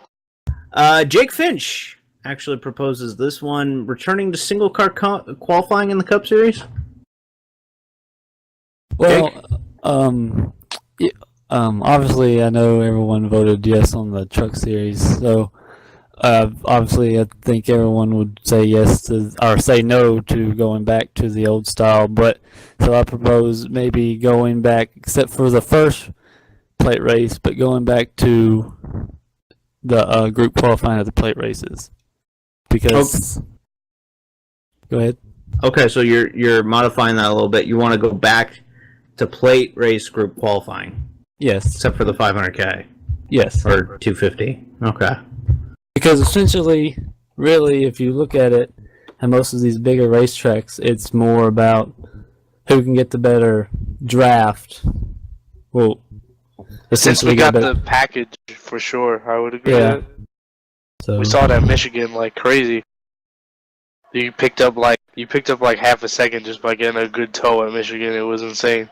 Okay. If I don't remember right, the plate package now in this build, it's just not that great. Yeah, it did suck. But the thing I won is, that race and I hated it. It sucked. It was low lining. That's it. You hated it because you heard Nickelodeon's 2006 Kids' Choice Awards commercial Yeah, I burned off the 10 brain entire cells that time. race. That's why Okay, so quickly, let's get to a vote on this. Group qualifying coming back for Super Speedways. Andrew Hess. Torn, no vote. No vote. Brent Sweet. What? Group qualifying on Super Speedways in the Cup Series, yes or no? Yes. Okay, Joseph Simone. No vote. Chad Lance. No vote.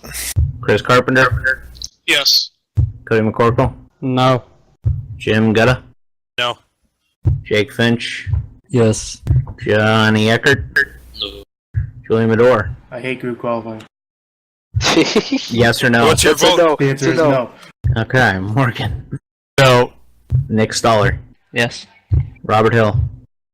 No vote. Sean Sadler. Yes. Stephen Taylor.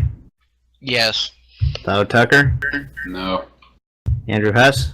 No vote Or Hayes. until we get a proper package for drafting. So Okay. No vote. No vote. I'd have to say no, to be honest. Husby.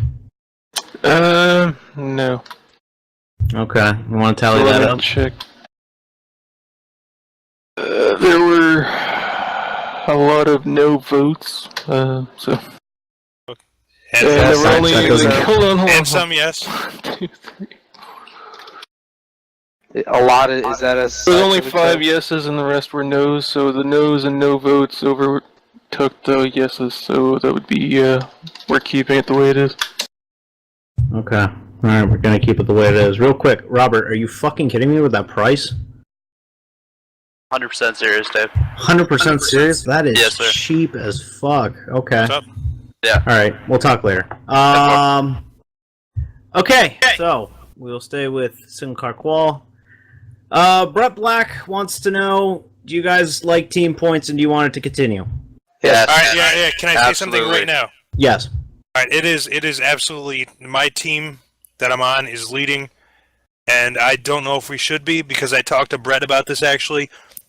And the way it's done right now is what every car, no matter where they finish, gets the points. Yeah. It's totaled. All right, yeah. So a 4-car team, which we are, yeah, we're gonna win. We're gonna win we every got time. fucked. We got fucked out of the points lead in that. Absolutely. That's why I told this to Brett, and Steve agreed as well, and it's probably going to be like this, I believe, in the future, but it should be, I mean, cut it bare and simple. It's the average of all the points that team gained. I mean, it's a simplistic formula that you have to calculate. But, you know, me and Chris or Sweat Racing, it's wherever, how many points we get, divide by 4. You know, for Ford Performance Racing, however many points they get, divide by 3. Dave Damboy's Racing, 3. David team. Amboy's developments. Right. 2 cars, divide by 2. If you if you run by yourself, that's it. Wherever you finish. Okay. I'd be in favor of an average system because then you're not. Then I fucking might have up. a chance. Yeah, Yes, you know, that's then, much more fair. then the 2-car teams and the 3-car teams have a chance. So I'm completely in favor.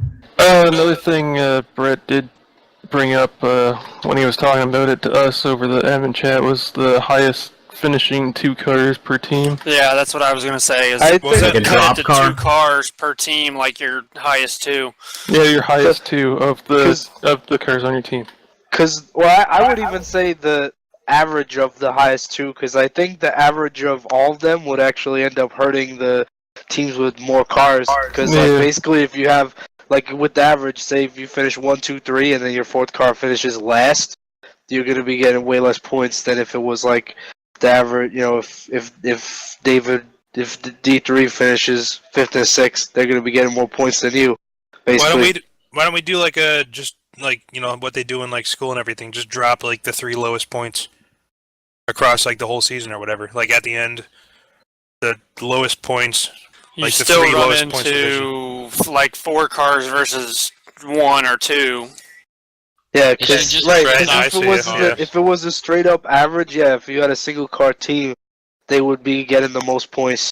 It would be like the opposite problem of what we have right now, because you can have a single car team win, and he would get first place points no matter what. How many single car teams do we have? That's awesome. Blue Star, Nova. Blue Star's 1, Nova's 1. I'm not saying that necessarily the single car teams Tucker are is the another problem, one. but I'm just saying it's just the most blatant example.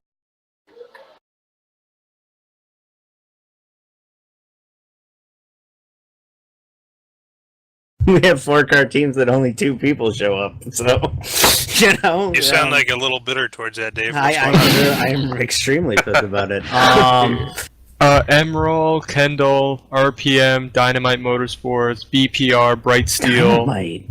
What the hell? What Yeah, the hell? a lot of these guys have been one-offs too, though. Exactly. Yeah. Night Christian Stalker, got Kendall Nova, Motorsports. Who gives a shit about that team? Well, he's gotten screwed so far. I mean, by this system. Circle City. Okay, so No, so total. How about? Well, I was we'll gonna have- say. So there is a demand for this to continue. Yes. Okay. It's so gotta be tweaked. that is the main thing. we'll get on Brett when he gets back from vacay in Australia. You know, we'll talk to him and we'll get this ironed out. So that's all I needed to know is if you guys wanted to keep doing so. We can even further this in like the Facebook group. Is there anybody? Yeah. Is there By anybody, the way, we have a Facebook group. Yeah. Is there anybody not a member? That is not the Facebook page. It is a group. It's like TeamSpeak, but on Facebook. It's like TeamSpeak, but on Facebook. You see some hilarity on there some days. You see Jim post. There was one day where everyone posted work selfies or work vines. That was the day I lost my job. And Spooky was like, forklift man, forklift. That was the day I lost my job too. Okay, but yeah. So if you aren't on that, message Cody, you're already a member. me. I guess, or Jim. I think Jim can add you. So Cody, you're an asshole. Anybody can add anybody. Oh, anybody can add anybody. There you go. Yeah, So, I just added Goots. So Goots. For the people here that might have Dirt Rally, just an update. That's me. Pikes Peak. Today. Yep. Okay. All right. Let's stay on topic here. CTCS having a halftime caution on road courses. Who's in favor? Who's opposed? Oh yeah, let's do it. Say that again. Wait, what's that? Halftime cautions coming to road courses for the Cup Series. Cup Series. If you're gonna load fuel loads, I don't think it should be. I don't think it should be a straight up halftime caution. I Let's think hear it some should points be on both sides, quick. I think it should be like, you know, some kind of random lap. Because I think, like, knowing that there will be a caution on a certain lap, or knowing that there's absolutely not going to be a caution on at all, changes the way that you could play the strategy on a road course dramatically. And like, you know, knowing, like we saw in the truck race with a couple people that were a little bit more knowledgeable about the road courses, if you know you have a caution on a certain lap, you can short pit the caution and leapfrog the whole field. And it kind of negates the purpose of even really having the caution at all. User joined your channel. We do everything else according to the real NASCAR stuff, so that's a no. Yeah, I mean, this is not suggested by me. This is suggested by Brett Black, but yeah, I personally am not really in favor of it because, you know, every other race on the calendar, we don't throw a halftime caution in the Cup Series. Why do it at road courses?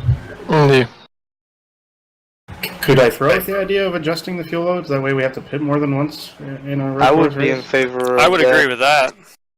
Only Yeah, for the I'd be okay road with that. courses, though. If we could get two pit stops on the road courses, that'd be Like cool. maybe going to 50% fuel in the Cup Series On road courses on only? roadies. On roads, yeah. We only have just for note, season 7. We only have one road course on the schedule. It's Sonoma, about mid-April or mid-October. So We had a similar rule in the before the W12. And last time we went to Sonoma, the winner won without pitting. So I think maybe this might get some traction. If I can finish here, I would like to try to TPCS have that sort of same rule there. Like I was going to say that. So have more strategy in races instead of just one pit stop. Yeah, I was going to say that. Cody, as well. we're screwed. Why? By multiple pit stops? I don't think so.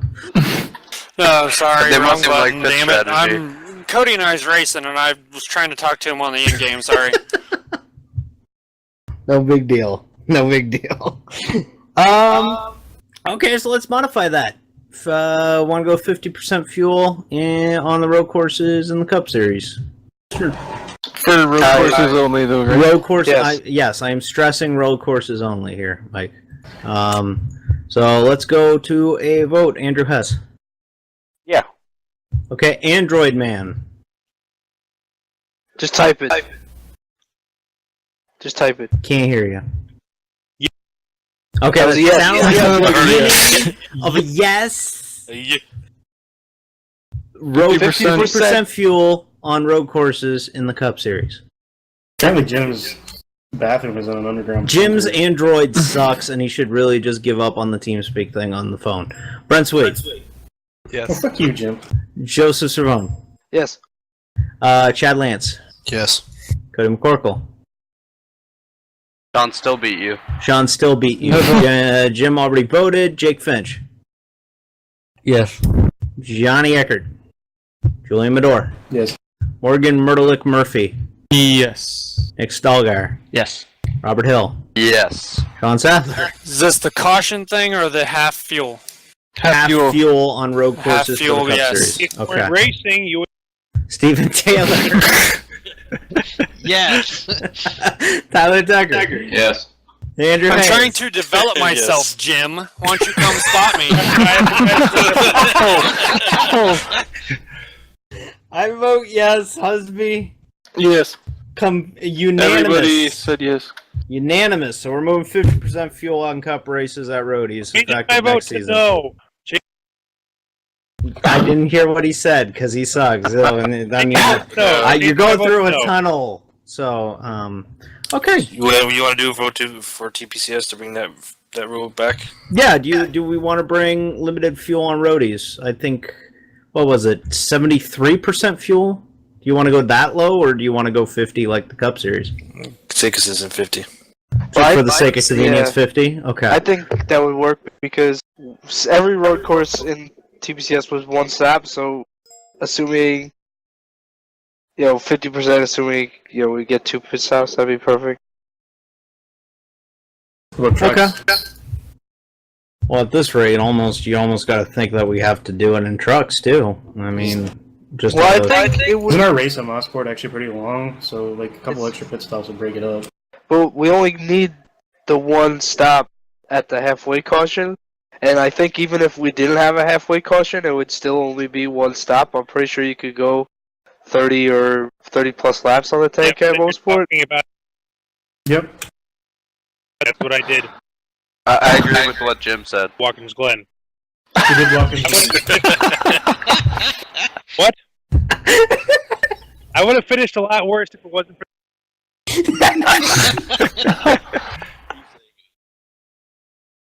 Yeah, It's like we'll a stitch game it together. Have A a puzzle. okay. Just technically 50% fuel load in every division on road courses. Let's just say fuck it, go across the board. Andrew Hess, 50% fuel on road courses in every court division. Yes. And James you could type it. Yes for all. Okay. Brent Sweet. Yes. It's Joseph Cerrone. I don't think it's gonna matter in the trucks, but it's a yes. Chad Lance. Yes. Cody McCorkle. No vote. No vote. James Gutta. Oh wait, already You voted already. Jake Finch. Yes. Jeckert. Julian. Yes. Morgan. Yes. Nick Stalgar. Yep. Robert Yep. Hill. Sean Sadler. Yes. Stephen Taylor. Yep. Tyler. Yeah. Andrew. Uh huh. David Amboys, yes. Mike Husby. Yes.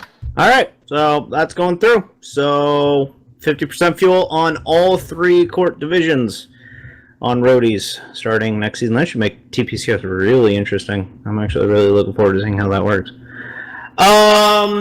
This one's a cup thing. As you know, we do the CORTRacing.com shootout for the Cup Series, the pole shootout. How many of you guys would be open to that, opening up to pole winners in other divisions? Would still be a cup race, technically, but it would be open for any other division pole. I'm so sorry. Can I say one thing quick? I just got back to my computer. Sorry. I just wanted to say with the truck series, it's important that we do the 50% series in there because otherwise, what I was trying to say was I leapfrogged and I should not have finished as well as I did if it wasn't for the halftime and only pitting once. Okay. I never shared it with you, but I had a pretty interesting idea for the shootout in qualifying. Okay, well, propose it right now. Okay, well, it kind of... The last couple seasons, we've spent a lot of time in Daytona at the beginning of the season. I think we're there almost... 3 weeks. Pretty much 3 weeks. What I'm proposing is we kind of eliminate the shootout, but lock pole sitters... This is a weird thing to propose right here on the spot. Pole sitters would be locked into the 250. And they would have their own race that people in a second duel would have to, or a first duel would have to race into. Maybe like the top 5 get into. Like more like and that decides the lineup. It would put more emphasis on qualifying, it would, because as far as me right now, I don't care where I qualify. Yeah, right now the pole position means jack shit in Cup, except for pit stall selection. What about if you're going to go that far, then you'd probably have to include the race winners, otherwise there's no point of winning. Here's what I was kind of thinking: is you take your pole sitters, lock them into the 250, take like the top 5 from the first race. They move forward, and then from that first race, people would have to qualify for that, obviously, right? Like there would be a lineup for that. The top 2 qualifiers for that lock into the 250 no matter what, even if they don't make the second race. Okay, so you're proposing. Let me just hash this out. Let me make sure I got it right. Pole sitters from the previous season are locked into the 250. Yeah, so I think right now we probably got like 8 or 9 pole sitters. Okay, let me finish. Hang on. Okay. Pole sitters are in the 250. Then the top 5 of a first duel make it into the 250 that way? No, they make it into the from qualifying, single car. I think he said the top 2 from single car qualifying make it into. Okay, the listen. Okay, you take the top 5 from the first duel. Okay. And they go into the race with the pole sitters. Okay. That race is going to decide whoever wins the pole for the 250. And then the top 2 times from that first duel are locked in no matter what happens in their race. So if they wreck out, they're logged into the 250. They don't miss the race, whatever. But they might not make the actual pole race. Okay, how about this? Why don't we make shit really crazy? Pole sitters from last season in the Cup Series. Whoever wins the shootout gets the pole for the 250. Well, what I'm trying to do here is eliminate the fact that we're there for 3 weeks. Oh, for DPCS, for the entire month of September, we're going to be at Indy. Yeah. Yeah, but don't you go to the road course as well? Kind of. Yeah. Daytona's kind of like the stock cars version of Indy. Yeah, but we're not going to the road course though. Yeah, no, but what I'm saying though is that we're there for a long time because that's the stock car version of the Indianapolis month of May, basically. Here's an idea. You know how Trading Paints is running their Trading Paints challenge, and by the way, we'll have the format on that later, I promise.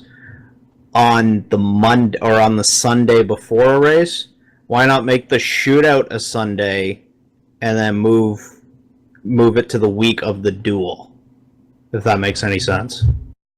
Because then you're only taking 2 weeks and shortening it up, but you're still running all 3 events. If I could put this on, if I'd had this on paper beforehand, it would have been a lot easier to explain. Yeah. And the winner gets the pole for the 250. I think that'd be cool. Yeah, the winner of the pole shootout gets the pole for the 250. But 5 other people can get into that pole shootout based on the first race. But top if the 2 first times lock into the 250, but don't necessarily make it into the pole shootout. So you're blending like a shootout race and a duels race all in like one big event. And at the same time, I'm keeping the tradition of setting somebody in on time. So first, like looking at this chronologically as of like going from the beginning of the season to the race. First, we're gonna do single car qualifying like normal. That would set that would set the first race. Yeah, and the top 2 are locked into the Daytona 250. They are locked into the Daytona 250. Let's say Chris and Jim qualified for that, on the first and second for that first race. Let's say Jim gets wrecked out. 1, he doesn't have to worry about missing the race. 2, he's locked in. Well, whatever. You know what? But then propose this to me, write it up, and we'll have to talk. I'll write it up. We'll have to while we're doing this. We'll have to talk about it at some point. I'll write it up. I like the idea for new. Bring it up at the end. I like the idea for new format to it because it's it's always fun to have something new, and I also want to say I would like to open it up as well to possibly include people who run Trading Paints because I know Rick raced a couple races with us, and I liked seeing him over in the Cup Series because obviously I intrude with him when I race Indy cars. It would make getting the pole in any series kind of an important thing because you can lock you into the 250. That'd be a good idea. Yeah, I think I like Julian's idea, and I think it's a lot simpler than his My explanation. Explanation is making it seem. Yeah, I think he's explaining it like I think it's a lot simpler than it sounds like it is. I'm gonna open up a Google Doc, and while the meeting's going on, I'll kind of. Okay, so we'll move back to that. We'll move back to that. Okay, RPM Truck Series 3 strike rule. We already did that, so we can skip that. Team options. Mike Husby and I both in agreement on this one, believe it or not, on a proposal. I had no part of this. And we've seen a lot of teams moving drivers back and forth between another team and then coming back. This is a rule that we kind of want to propose to kind of get rid of that. The writing that we have here is that this is the rule that we're proposing. Teams will only be permitted to option a driver to another team under extenuating circumstances. It's late, I can't read. Driver's injured, like a driver's injured or some other shit happens. Example, Chad Lance? Yeah, perfect example. When Chad broke his collarbone, Morgan substituted for him. If a driver, really bad, by the way. I can imagine. If a driver leaves a team to drive for another, he will only be permitted to return to the original team before the end of the season by way of a waiver given by the series director. Okay, so I was wondering if this might be something of interest, because we have had a case where we've seen drivers switching teams, moving from car A to car B. They end up on another one. This would kind of add uniformity. It would make, it would kind of prevent the mega teams from happening. So I wanted to kind of take it to a vote as to seeing if that might be of any interest to anybody. Sure. Okay. I got me out of It's Move on.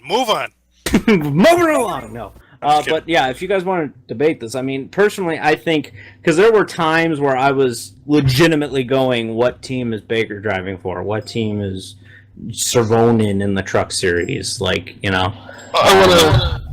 just want to race the road courses, man. I'm a simple guy.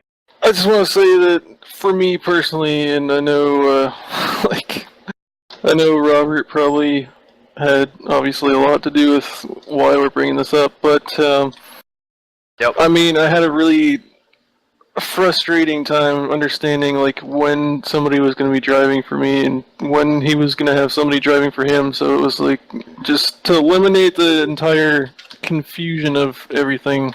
We just want to make it pretty cut and dry. So yeah, it's gonna be where I'm gonna use Jake as an example. Sorry, Jake.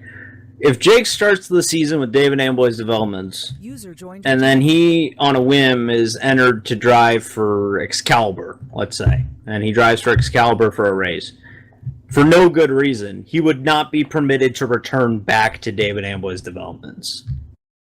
Yeah, I mean, it's subjective, though, because, I mean, you know how things can flip, or if people stop sim racing. I'm just playing devil's advocate right here. If say, if Dave, I don't know, two of your friends on here, pick your two friends, they have a team, they want a third driver, but you want to have your own team. So you start your own team necessarily. Let's say, we just get the one out of the way. You start your own team. You bring in Kevin as an example. Kevin doesn't show up. You're not having fun racing by yourself. You want to move over to a different team. And then, well, hell, let's go further. Let's say you move over there, but then Kevin wants to kind of come back, and you want to go and do your thing with Kevin again because he had maybe issues or something, be it, internet or anything. I mean, I'm just playing devil's advocate here. I don't like people swapping teams. That would seasons and everything. That would probably fall under extenuating circumstances. I can probably sum up both of them for you. Why don't, if you want to have someone sub for another guy, just have to have the approval of the series director, and then once they're done subbing, they go back to the other team. If what Jim's saying, if David is by himself and wants to run with a team, he doesn't have to change teams. Just go to the Team Speak channel. You don't have to change teams. You still run your own team, but you get to race with everyone else. And it definitely is that way right now, for sure. Mm-hmm. I mean, me and CSR and Brett Black racing, and then Morgan hops in with us, and then I know Steven, you and Matt are on TeamSpeak, so like when Cody Hammond comes on, like he'll join with us and hang out with us. But again, this is not as much. This is not as much as a hey, you guys can't sit with your friends thing. This is a hey, I gotta know who's driving what number and what car thing.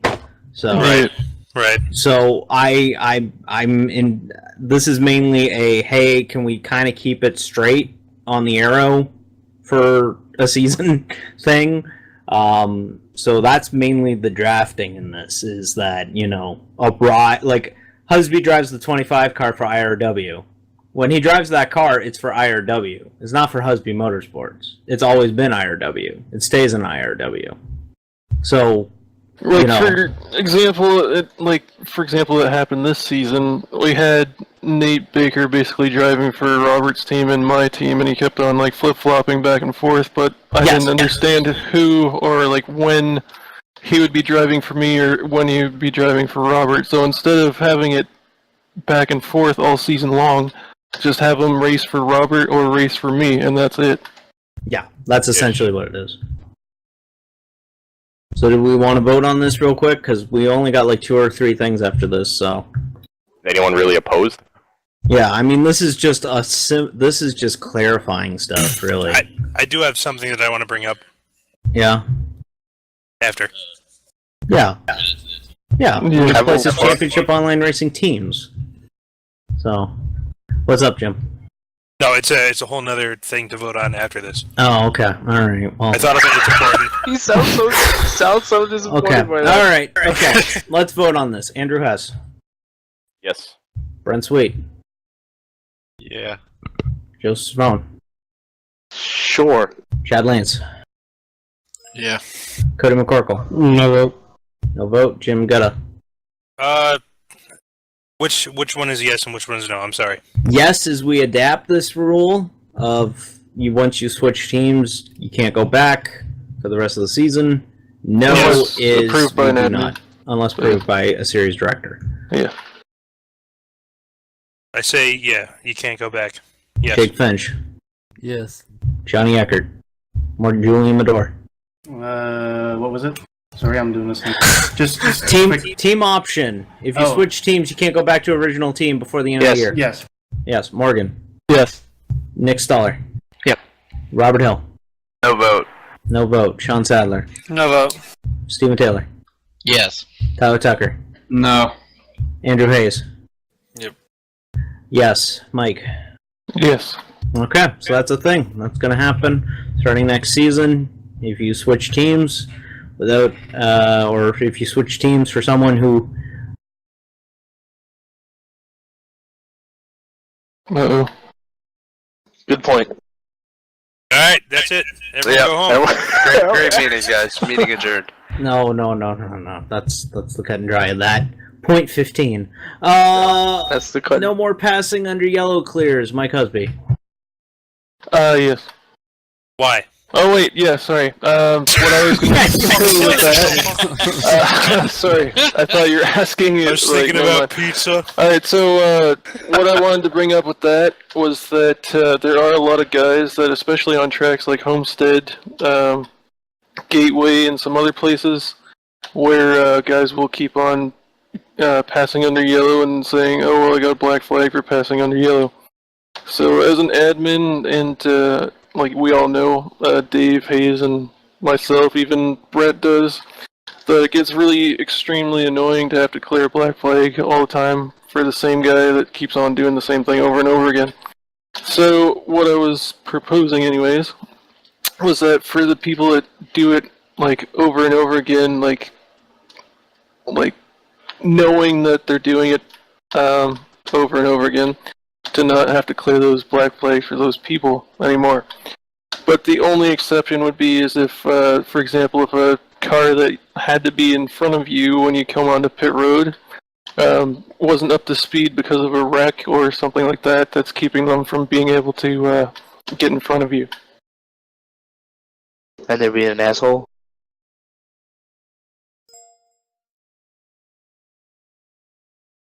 Alright, see you later, Hus. No, passing under yellow is stop and go under green. Yeah. Under green has to be done under green. Yes. See, I think if we Cody, draft we got this, schooled.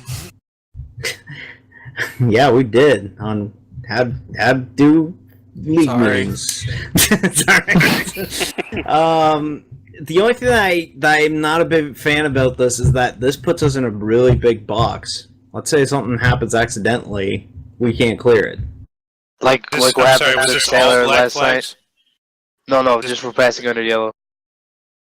But it's like what happened to Taylor last night in the TBCS with, I think it was just a product of how wide Pocono is, where I didn't decide if I was going to pit until after he decided he was already going to pit. So he was pulling off to the left, and at that point he couldn't see me and I couldn't see him, so he didn't know that I had decided to pit until the last second. I saw it pop up that I needed to pass him, and I tried to speed up, but I was already at the cone basically at that point, so I couldn't try to get in front of him at the last second, and he got, that would be one that I would think should be cleared. Same thing with Taylor on me.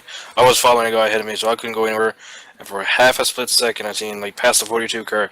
Then it went away, and then he got black flagged. The thing I'm saying though is for guys that are consistently doing it every time they come down pit road.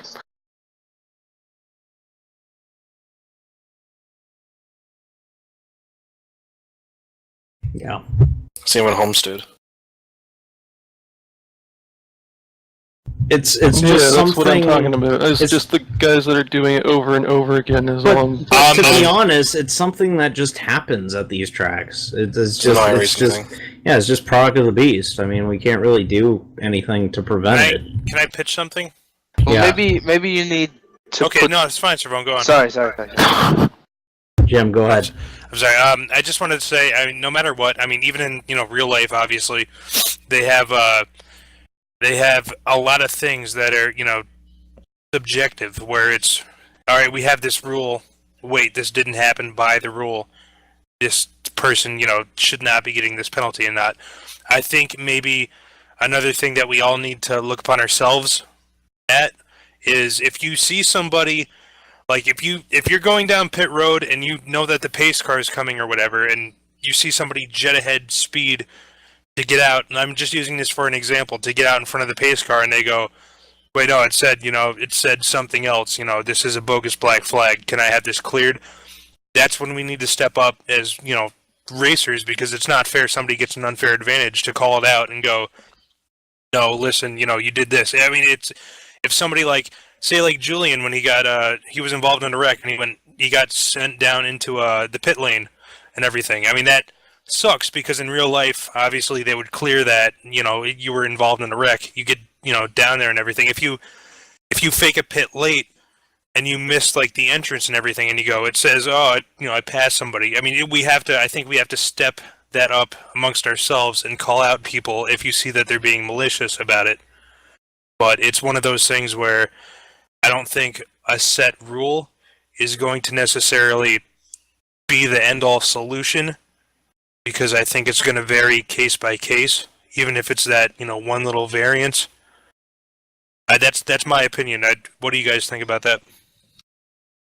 I agree, but I think that's a little bit far away from the rule. Maybe I don't know. I think that a lot of these, like at Gateway and Homestead, where you have to use the access road. What happens is it's not really the guy on the access road's fault that he gets black flagged. It's the guy that stays out's fault that he gets the black flag. Because the guy that's on the access road most of the time can't really. He'd have to basically come to a stop and leave such a huge gap to the car in front of him to not get that black flag or whatever. When the guy that stays out really should, instead of waiting behind, however he's getting the direction that says, whatever he says, stay behind the car that was supposed to be in front of him that went on the access road, and he should just catch the pace car right away, no matter what iRacing is telling him to do, because they won't get these passing under yellow things.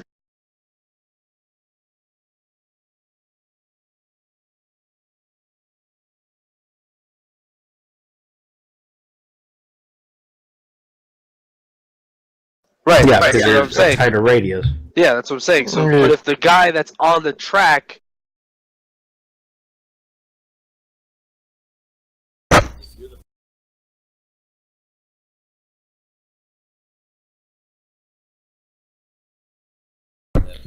well, the first guy has. Well, right, the first guy would have to.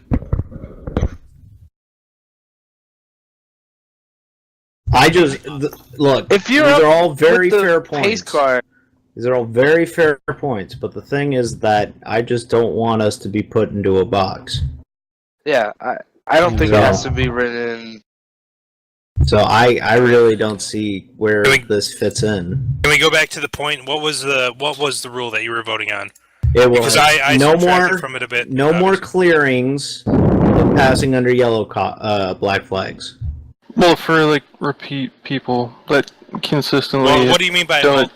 What do you mean by repeat people? Yeah, well, that's the thing. offenders is like if say like Morgan does it one time and then during that exact same race he does it like the second time he comes down pit road under caution. Right, but I mean, what if you don't see either of those, and what if it was legitimate people spinning out and everything? I mean, that's.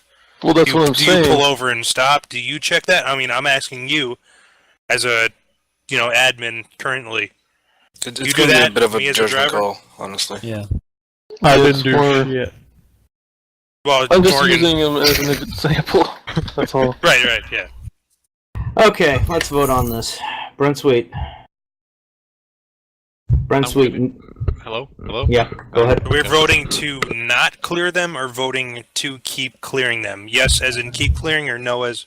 I'm sorry, go on. Voting for if you say yes, you do not want them cleared anymore. Okay? If you say no, you are in favor of continuing to clear them. Here's the other option: is we clear every single one of them, every single time. Couldn't that get missed with people trying to fudge the system? Exactly. Or we just leave things alone, just do what we've been doing. Yeah, I agree with Hayes.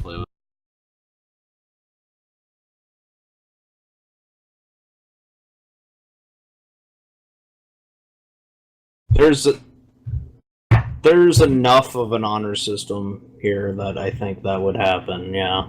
And don't get me wrong.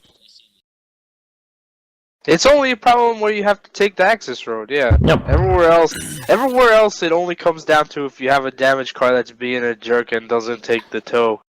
Alright, let's just skip that one then. Alright, we're gonna skip that one, so we'll keep it as is.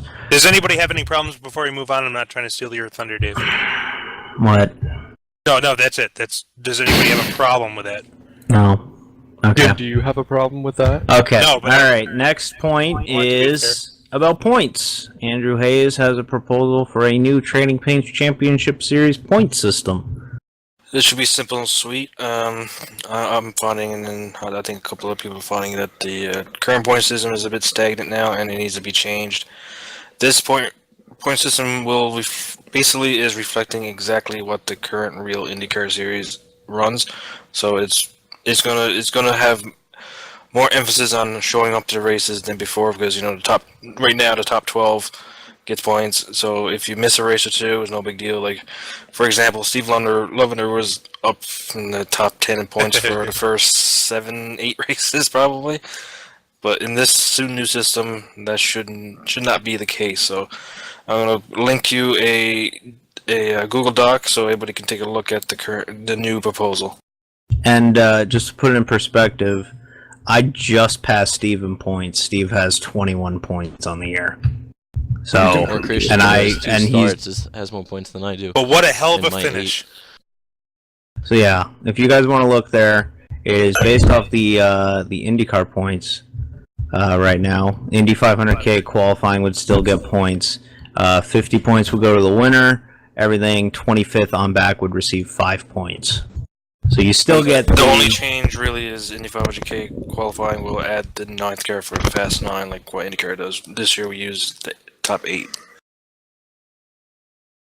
Okay, so if you want to take a minute, look over those points, standings, if you have any questions, and then we'll vote on it, and then we have 2 things, and then we're done. So.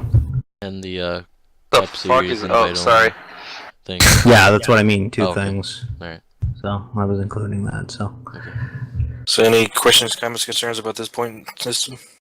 I like it. I just kind of wish there was a bigger gap from first to second, but it's not bad. It's 10 points. It's still pretty good. I think that's more there's than still what we bonus have points. now. There's still Actually, going to be a point for pole, and there's going to be 2 points for leading the most laps. that was the other thing. I was like, that Colorado was the 2 points for most laps. Because it's reflecting exactly what IndyCar does today. I like it. All right, vote on it. Brent Sweet. No vote. I don't race it. No vote. You don't race it. Joseph Savone. It's a tough one, but I'll vote yes. Chad Lance. I like the idea of it. Okay. Do you vote yes or no? Yeah, sorry. Okay. Cody McCorkle's mic is muted, so I'm going to skip him. James got a... I think it'd be a fun thing to try out. Is that a yes or a no? Okay, thank you. I need yeses and no. Jake Finch. Yes. Johnny Eckert. No vote. Julian Medor. Yes. Morgan Murphy. Yes. Nick Stoller. Yes. Robert Hill. I want points, so yes. Sean Sasser. No vote. No vote. Stephen Taylor. Yes. Tyler Tucker. Yes. Will Roberts. With the intention of racing this whole next season, yes. Andrew Hayes. Yep. I am in favor. Yes. Mike Husby. Yes. Okay, that sounded like more yeses than no's to me. Husby, can you confirm? Yes, it's way more yeses than Okay, no's. so you're looking at your new Trading Paints point standings for next season. So that's the way the point system is going to be next year. So you're going to win a championship? Am I going to win championship? Yeah, absolutely. I will win every race. Each win is And- 50 points. This will make it a lot tighter. And Yes. a little survey here. If anyone can remember the Indy 500K qualifying, have anyone have any ideas or anything like that to improve it or keep it the same or change some things? Like, I just want to know if it did run well, just keep it.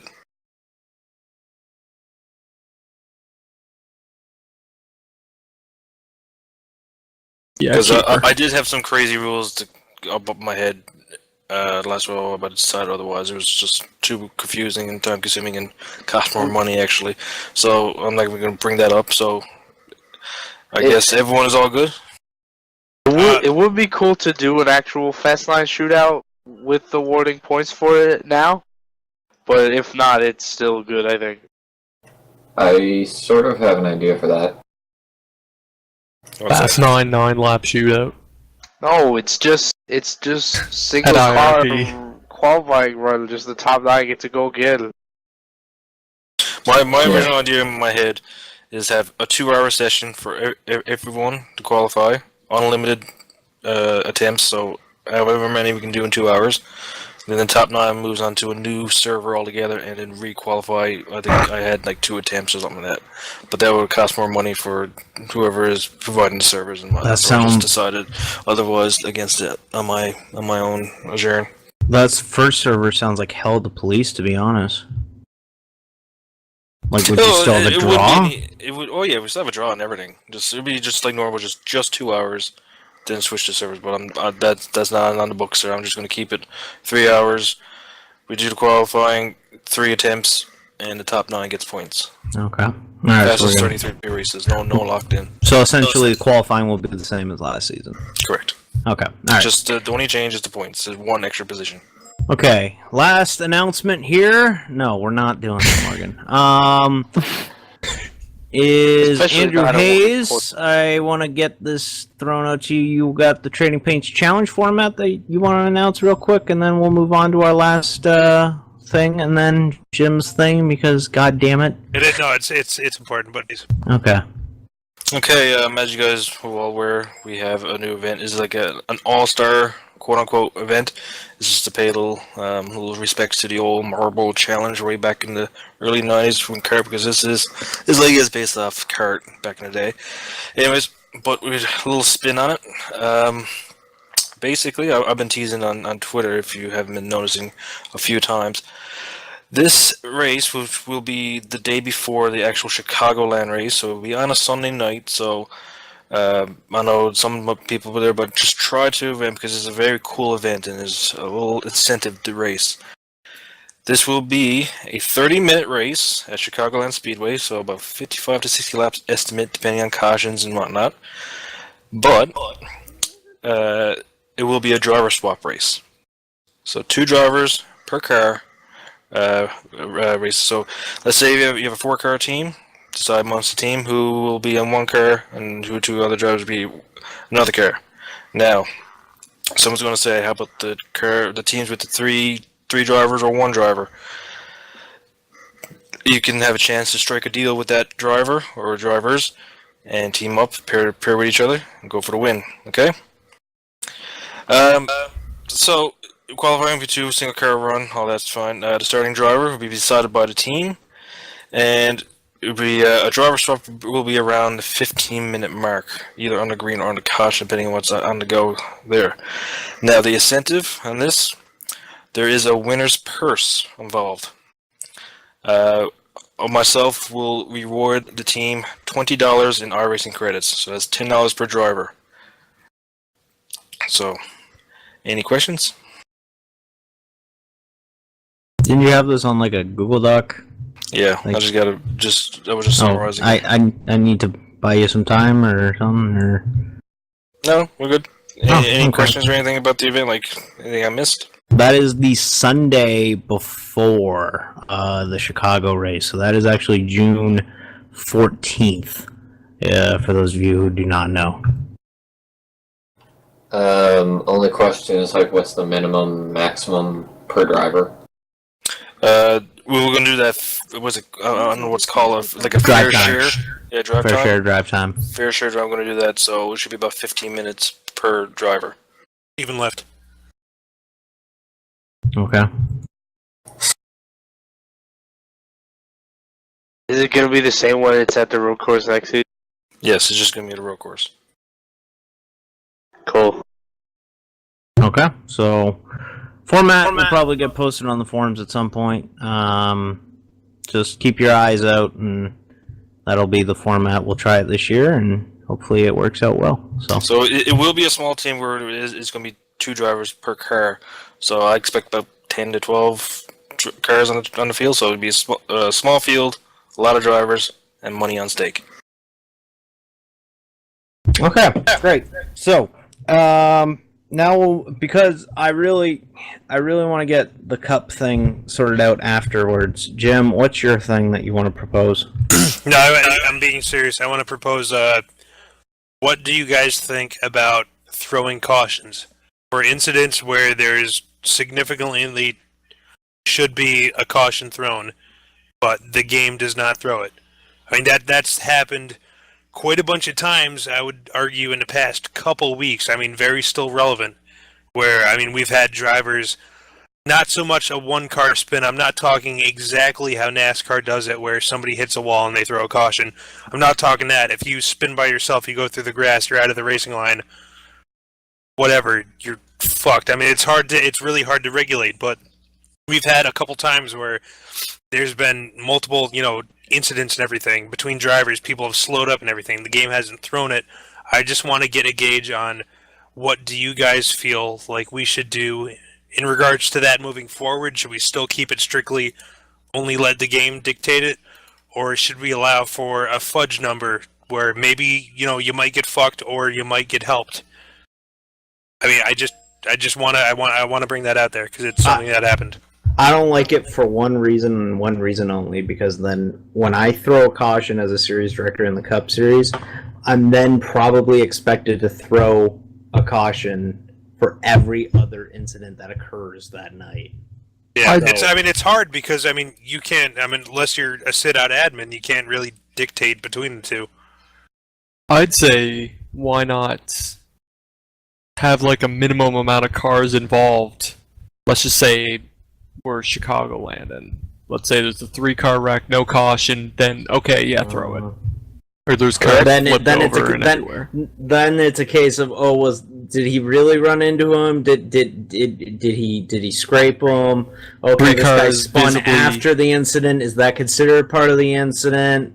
You know, I'd say 3 when cars you're- visibly unable to I don't. hold I their think racing putting a line, and number they're not on going it to say. is Also, kind you of got to keep in pointless. mind there's no chance of fucking reviewing it and then throwing the caution. It doesn't work that way. Right. So in the heat of the moment, you know, if I'm still driving, it's very hard for me to just go, oh, that was caution, and then 2 cars were involved, and then someone will go, well, only 2 cars were involved in that incident. Why was the caution thrown?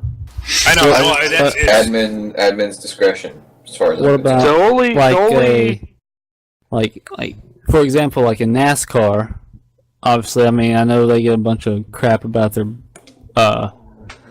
debris cautions, but there's a lot of chatter between drivers and spotters about the debris that's on the racetrack. If we, as drivers, can all agree that this wreck should be a caution or something, like if you get more feedback from more drivers of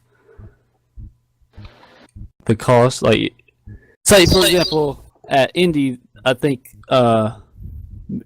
it was me, Brett Black, and a few other guys got screwed by Taylor was spun around backwards and stopped on the racetrack, and the caution never came out. If us 3 guys would have said, hey, you know, Taylor was stopped on the racetrack, it has to be like Everyone has to agree, pretty much the majority of people.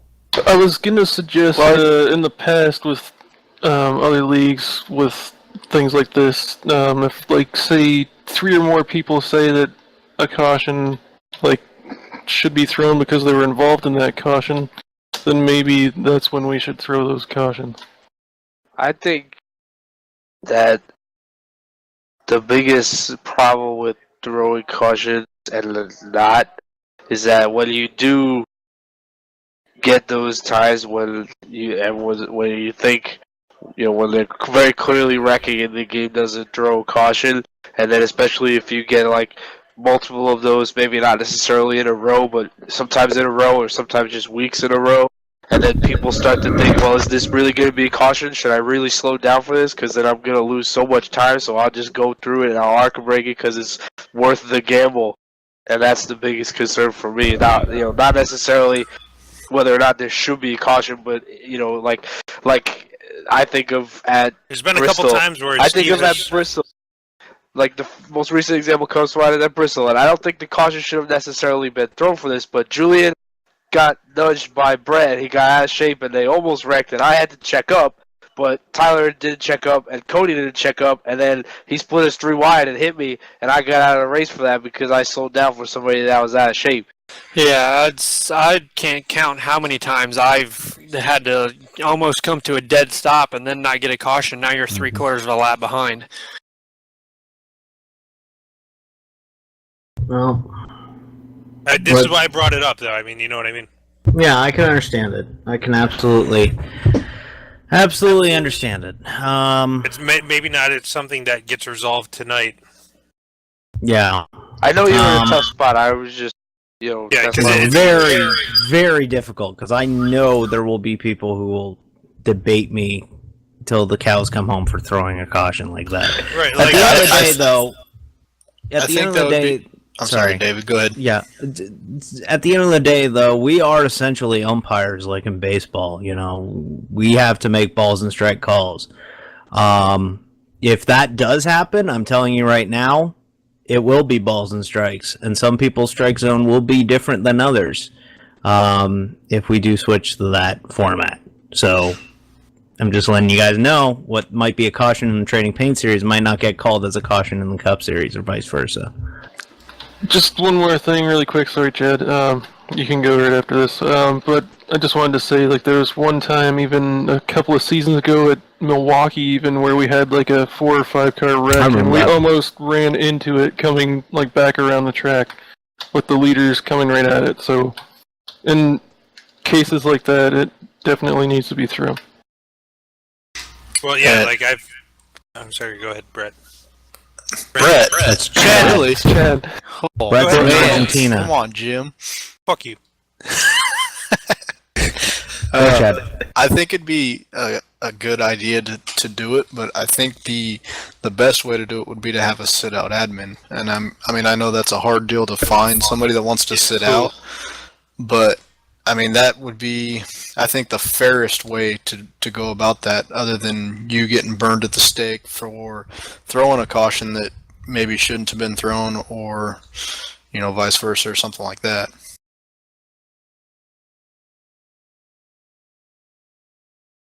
I have no. I mean, the reason I bring this up though is because if this is something that we all agree with, I have no problem being the guy who either goes, "All right, this is it's going to help me or it's going to hurt me." You know what I mean? Like I don't mind getting quote unquote fucked by a thrown caution because it's part of the game. I mean, but Sorry. I'm just trying to move this along. I am fully in favor of us moving to thrown cautions, but I want to preface it by saying they are balls and strike calls, and it probably will go against you at one point. And if you do get pissed about it, I'm sorry that's the way it worked out. Can we maybe not throw them in the last 10 laps of the race? I'd be in favor of that. Yeah, no, that's yeah.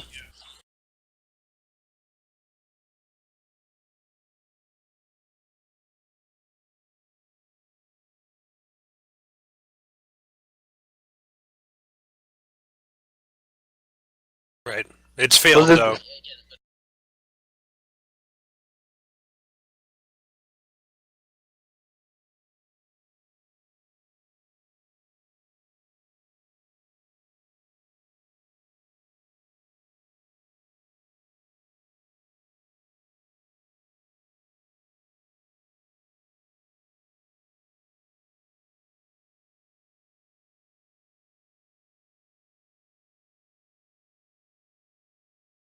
Well, I don't think that would be called under the ball and strike format. That sounds like something that wouldn't be called to me.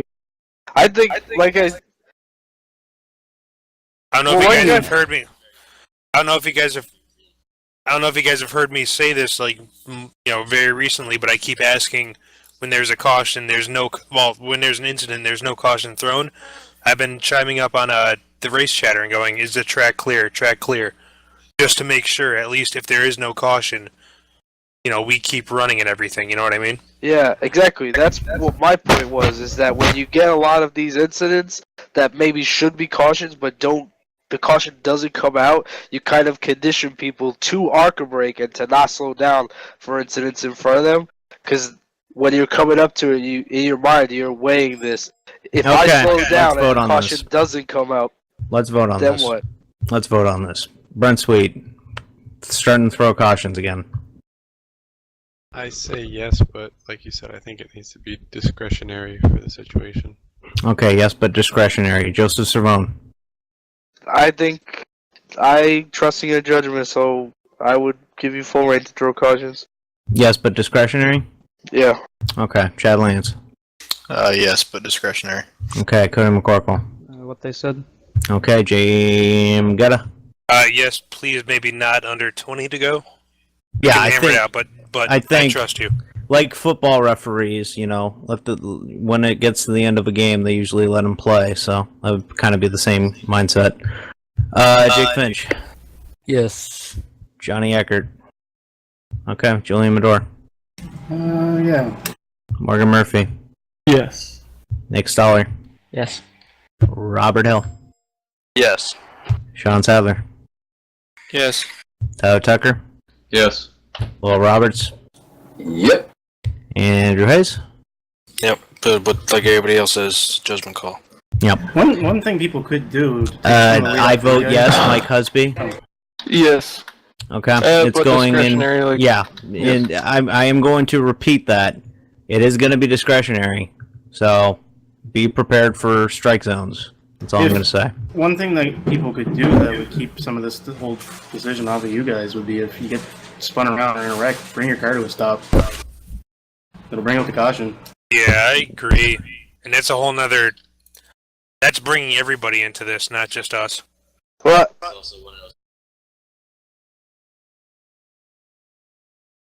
But that's close to that. That could be debated as well. Now, is he intentionally trying to bring out a caution? Right. That's everybody's been programmed for years and years and years. You spin out, get going, and you're telling guys to Well, stop. that's the thing. And If somebody spins out and they keep going and then yell, "Where's my caution?" Well, why didn't you stop?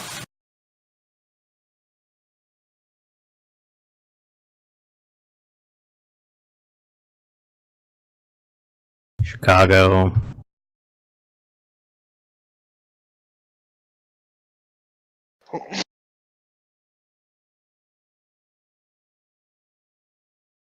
Yeah. I know. Okay, let's move along because I like to get done before 10:45. Last vote of the night, and it is a big one. Is the Cup Series invite only? We talked about it earlier, and we were under the impression that maybe this could boost the Truck Series, making the Cup Series a little bit more marquee, and keep the level of competition up in the Cup Series. I would say not invite only, but highly discretionary.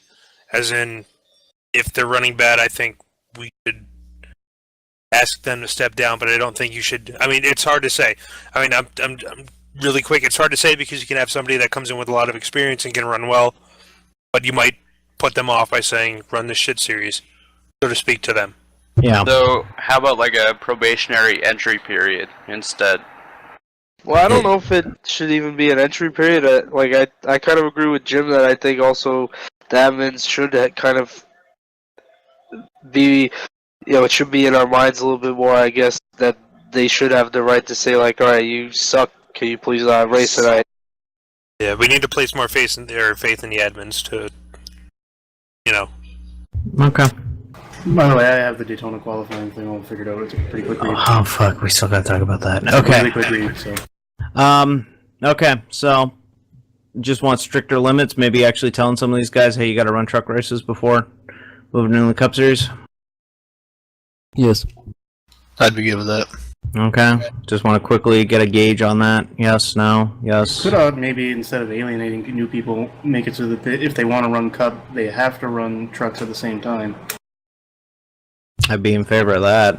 Like maybe if you want to run your first 4 Cup races, then you got to run 4 truck races simultaneously. On the same weeks, yeah. Yeah. Yeah. Yeah. Because the Truck Series, keep in mind, is going to be running like every week. They only have 1 off week next season, so yeah. So they're. What about certain situations though? Well, yeah, everything will be a case by case basis. So waiver. Would we be more strict on plate tracks, like having like new drivers on that? I really don't think with Daytona as a season opener we can really afford to, unfortunately. If you look at just an example, Chris Gutierrez at Daytona. Yeah, Goots was scary at Daytona, but he ended up being okay. He learns quick. I mean, he's, like I said, I was horrified of him in the beginning, and don't mind racing around with him now. He's definitely better, but if you use that as an example, that's why you can't just waive people for super speedways. Yeah.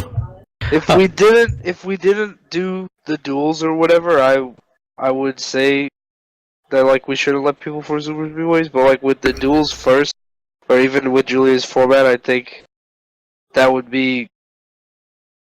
Well, I don't know. I guess it would be hard to say.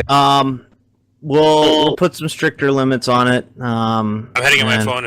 I'll type. And we'll have to go from there. There's the link to the Last item. Julian's 25. Wow, you fucking typed up quick. Okay. All right. Qualifying race number 1 decides the 250 lineup for the side of the field that doesn't get into the pole shootout, as well as who makes it and who doesn't. Who makes so it? One duel will still be for one race will still be for the inside line, and one race will still be for the outside line. No, is what you're saying. Where you finish is where you line up. So if you finish first in this race, you line up wherever you would line up Whoever, after however everybody many else runs. pole shooters, Yeah. right? However many. Okay, I think that wording was a little funny, but yeah. Yeah. User disconnected from your channel. To be honest, this looks more stressful. How? Because now we're dealing with a much more convoluted format. No way. Yes, this is. How? In my opinion, this is more convoluted because But you're getting not rid explaining of. why. You're just You saying can't get any simpler than inside line, outside line. Yeah. Except for Well, it'd be like- wherever your result is, you. Okay, let's say. Right, like if there was let's only. use the pole shooter for example. You win the race, you start first, you finish second, you start second. That's pretty damn simple. Right, and then like Finish if third, there's you start only. third. All right, what if about there's only 15? 10 guys, if there's only 10 guys in the pole shootout, You whoever's start last in the 15th. pole shootout starts 10th, and whoever finished first in the first race starts 11th. If you have 14 guys in the pole shootout, then the 15th starter would be the first, whoever doesn't make it in from race 1. So it would be the 6th place finisher from race 1. That's what we're doing. Yeah, I'm lost. I don't know. I still don't understand it. If I'm understanding this correctly, we would still do.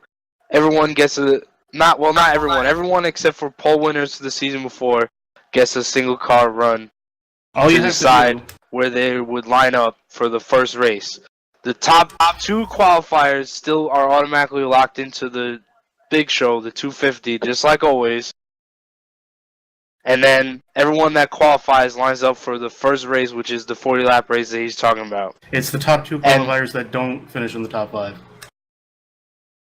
Okay, so let me understand this. Essentially, you're taking 2 duels.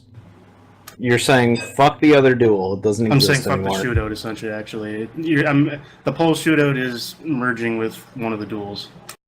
Yeah, so you're making the shootout the right. Let's say it's the outside lane that becomes the shootout. What about if that's a 10-car field and the inside lane is then like a 20-car field compared to the 10-car field? How is that I'm fair? not saying we're setting up the lanes. I'm not saying So we're setting up the lanes whoever- at all. I haven't said that's what I said already. It would be like the shootout duel wouldn't decide a lane, like he said, like the side of the field. The wording is a little confusing, but like the shootout duel When would I be say like the when I top say the 9 side of the shootout field, at I the mean Indy. like the back half of the field. I don't Yeah, mean like- the side of the track. I mean the back half of the field that isn't in the shootout. Are you guaranteeing the drivers in the pole race or the pole winners race? They're guaranteed to have like a top 12 start. Let's say. They're guaranteed that. Yeah, let's say that. Yeah, they're guaranteed to start in the top. Whatever. Yeah, I don't like that. To be They're not a honest, pole. the part that loses me is then what's the point of the duels in the first place? What? What's the point of the duels in the first place then? You're essentially making a shootout open and a shootout. Yes. Yeah, So- but but then, it decides- then where does still the duels decides the fit in? field. This is the duels. No, this is the shootout. It's But it decides It's the both field at one for time. the 250. It eliminates a race. I'm not in favor We of it. raced 4 times at the very beginning of the season at Daytona. This would make it 3 times. I'm sorry. I can't. I don't think you're understanding it. I understand And you're writing it. it off before you don't understand it. I'm understanding it. I just don't see why you want to do It's this. something new and I fresh. think it's Did be you a read I lot it? understand more it's new exciting. and I understand it's new and fresh, but I don't quite. Every time we run the duels, you guys spend a half hour setting it all up, looking at time, setting everything up, and this would actually make it a lot easier on you guys. Because all you would have to do is look before these 2 races go off. You look at who has all the poles, lock them into the second race. Whoever's not in the pole, they lock into the first race, right? You take your top 5s, you move them over in your tournament session over into the pole shootout. That's it. So let me get this straight. This second race wouldn't run until after the first race. Yeah, that's exactly what I'm saying. Okay, you need to stress that. Okay, well, this is I didn't have time to write this all out. Like I wrote it what I said. This would act kind of like a duel night. We would have our first race, and then we would have a second race. Instead of running them simultaneously like we've done. You could even haven't in years past haven't we run the qualifying on a separate day? But then, Julian, you're forcing us to do another non-points event on the opposite season. It's because then we're doing a pole shootout in the spring when we only do it in the summer. It's not a pole shootout. It sets yes, the, it is. Sets, you even have to put pole shootout in it. Yeah, it's the pole shootout as in there's a shootout. They're going and for the pole. Wins for the pole of the race. Yeah. I understand. It would be like the fast line shootout at Indy. Yeah, I was about to say that too. So, like you're saying, like as a heat race. Whoever wins the second race gets the pole, and they lock into the next season's pole qualifier. How is the rest of the field set? The rest of the field is set on the first finishing race. order. First race. Finishing order of the duel. Yeah. So we or a qualifying race, essentially. If you had, yes, I saw it. If you had 12 pole sitters, or let's say you had 10 pole sitters plus 5 people that advanced from the first race, your top 15 is set off of the second race.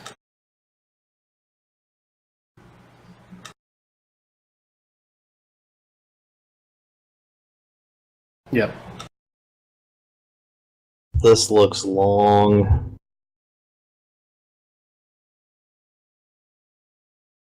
It erases the budget, the shootout night that we do. I'm sorry, but you're erasing a week. You're running one less race. You're erasing the a week week, is but running you're adding at least an hour to a night. Because you have to run the whole qualifying race first before you even get to the shootout. Shootout probably won't go green until fucking 10:15, and that's a 30-lap race. You throw in a caution in there, we should be at 11:20. You can make since the pole shootout's going to have less drivers, make it a 20-lap race. Maybe 20. And the whole thing altogether would be no longer than a normal court night.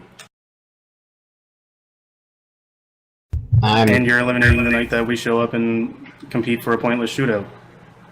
And then, let's be like honest, our current shootout has absolutely no point. And like I think we should call it a night and think about this, and then with fresh minds and all that, talk about it further. I think we got to vote on it now with everyone here. I think if we are gonna do it, we should do it for the following season because it's kind of like doing it at the last second. Daytona's in August. It's May. You know, but what I'm getting at is that, like, then you're kind of eliminating a lot of guys from, like, the potential to have a bigger race in the future. There's still 4 races left in the season. Or 3 races. No, 4. My freaking mic's wide open. Oh my. Plus, you would also have the top 5 from the first race.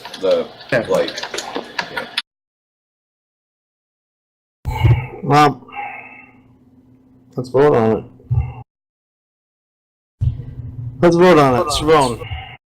I like it. I'm all for it. It's a yes. Yeah, I like it too. I've been mulling this over in my head for about 2 months, and this is the first time I've actually put it on paper. Chad Lance. Document. No vote.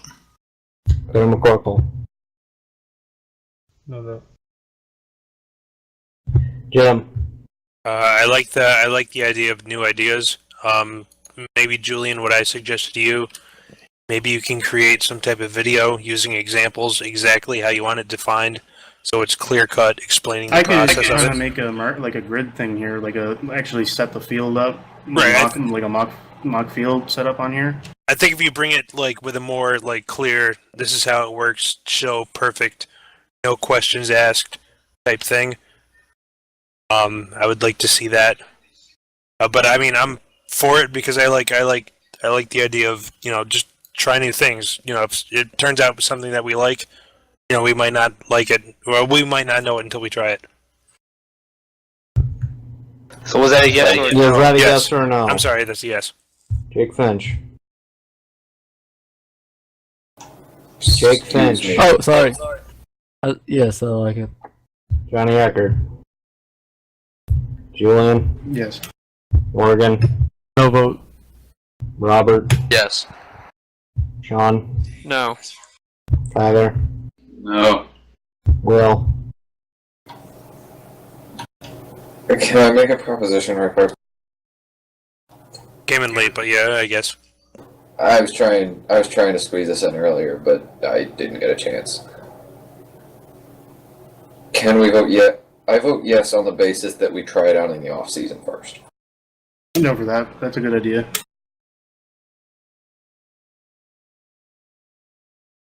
Like, keep in mind, I typed this all up in about 20 minutes, so.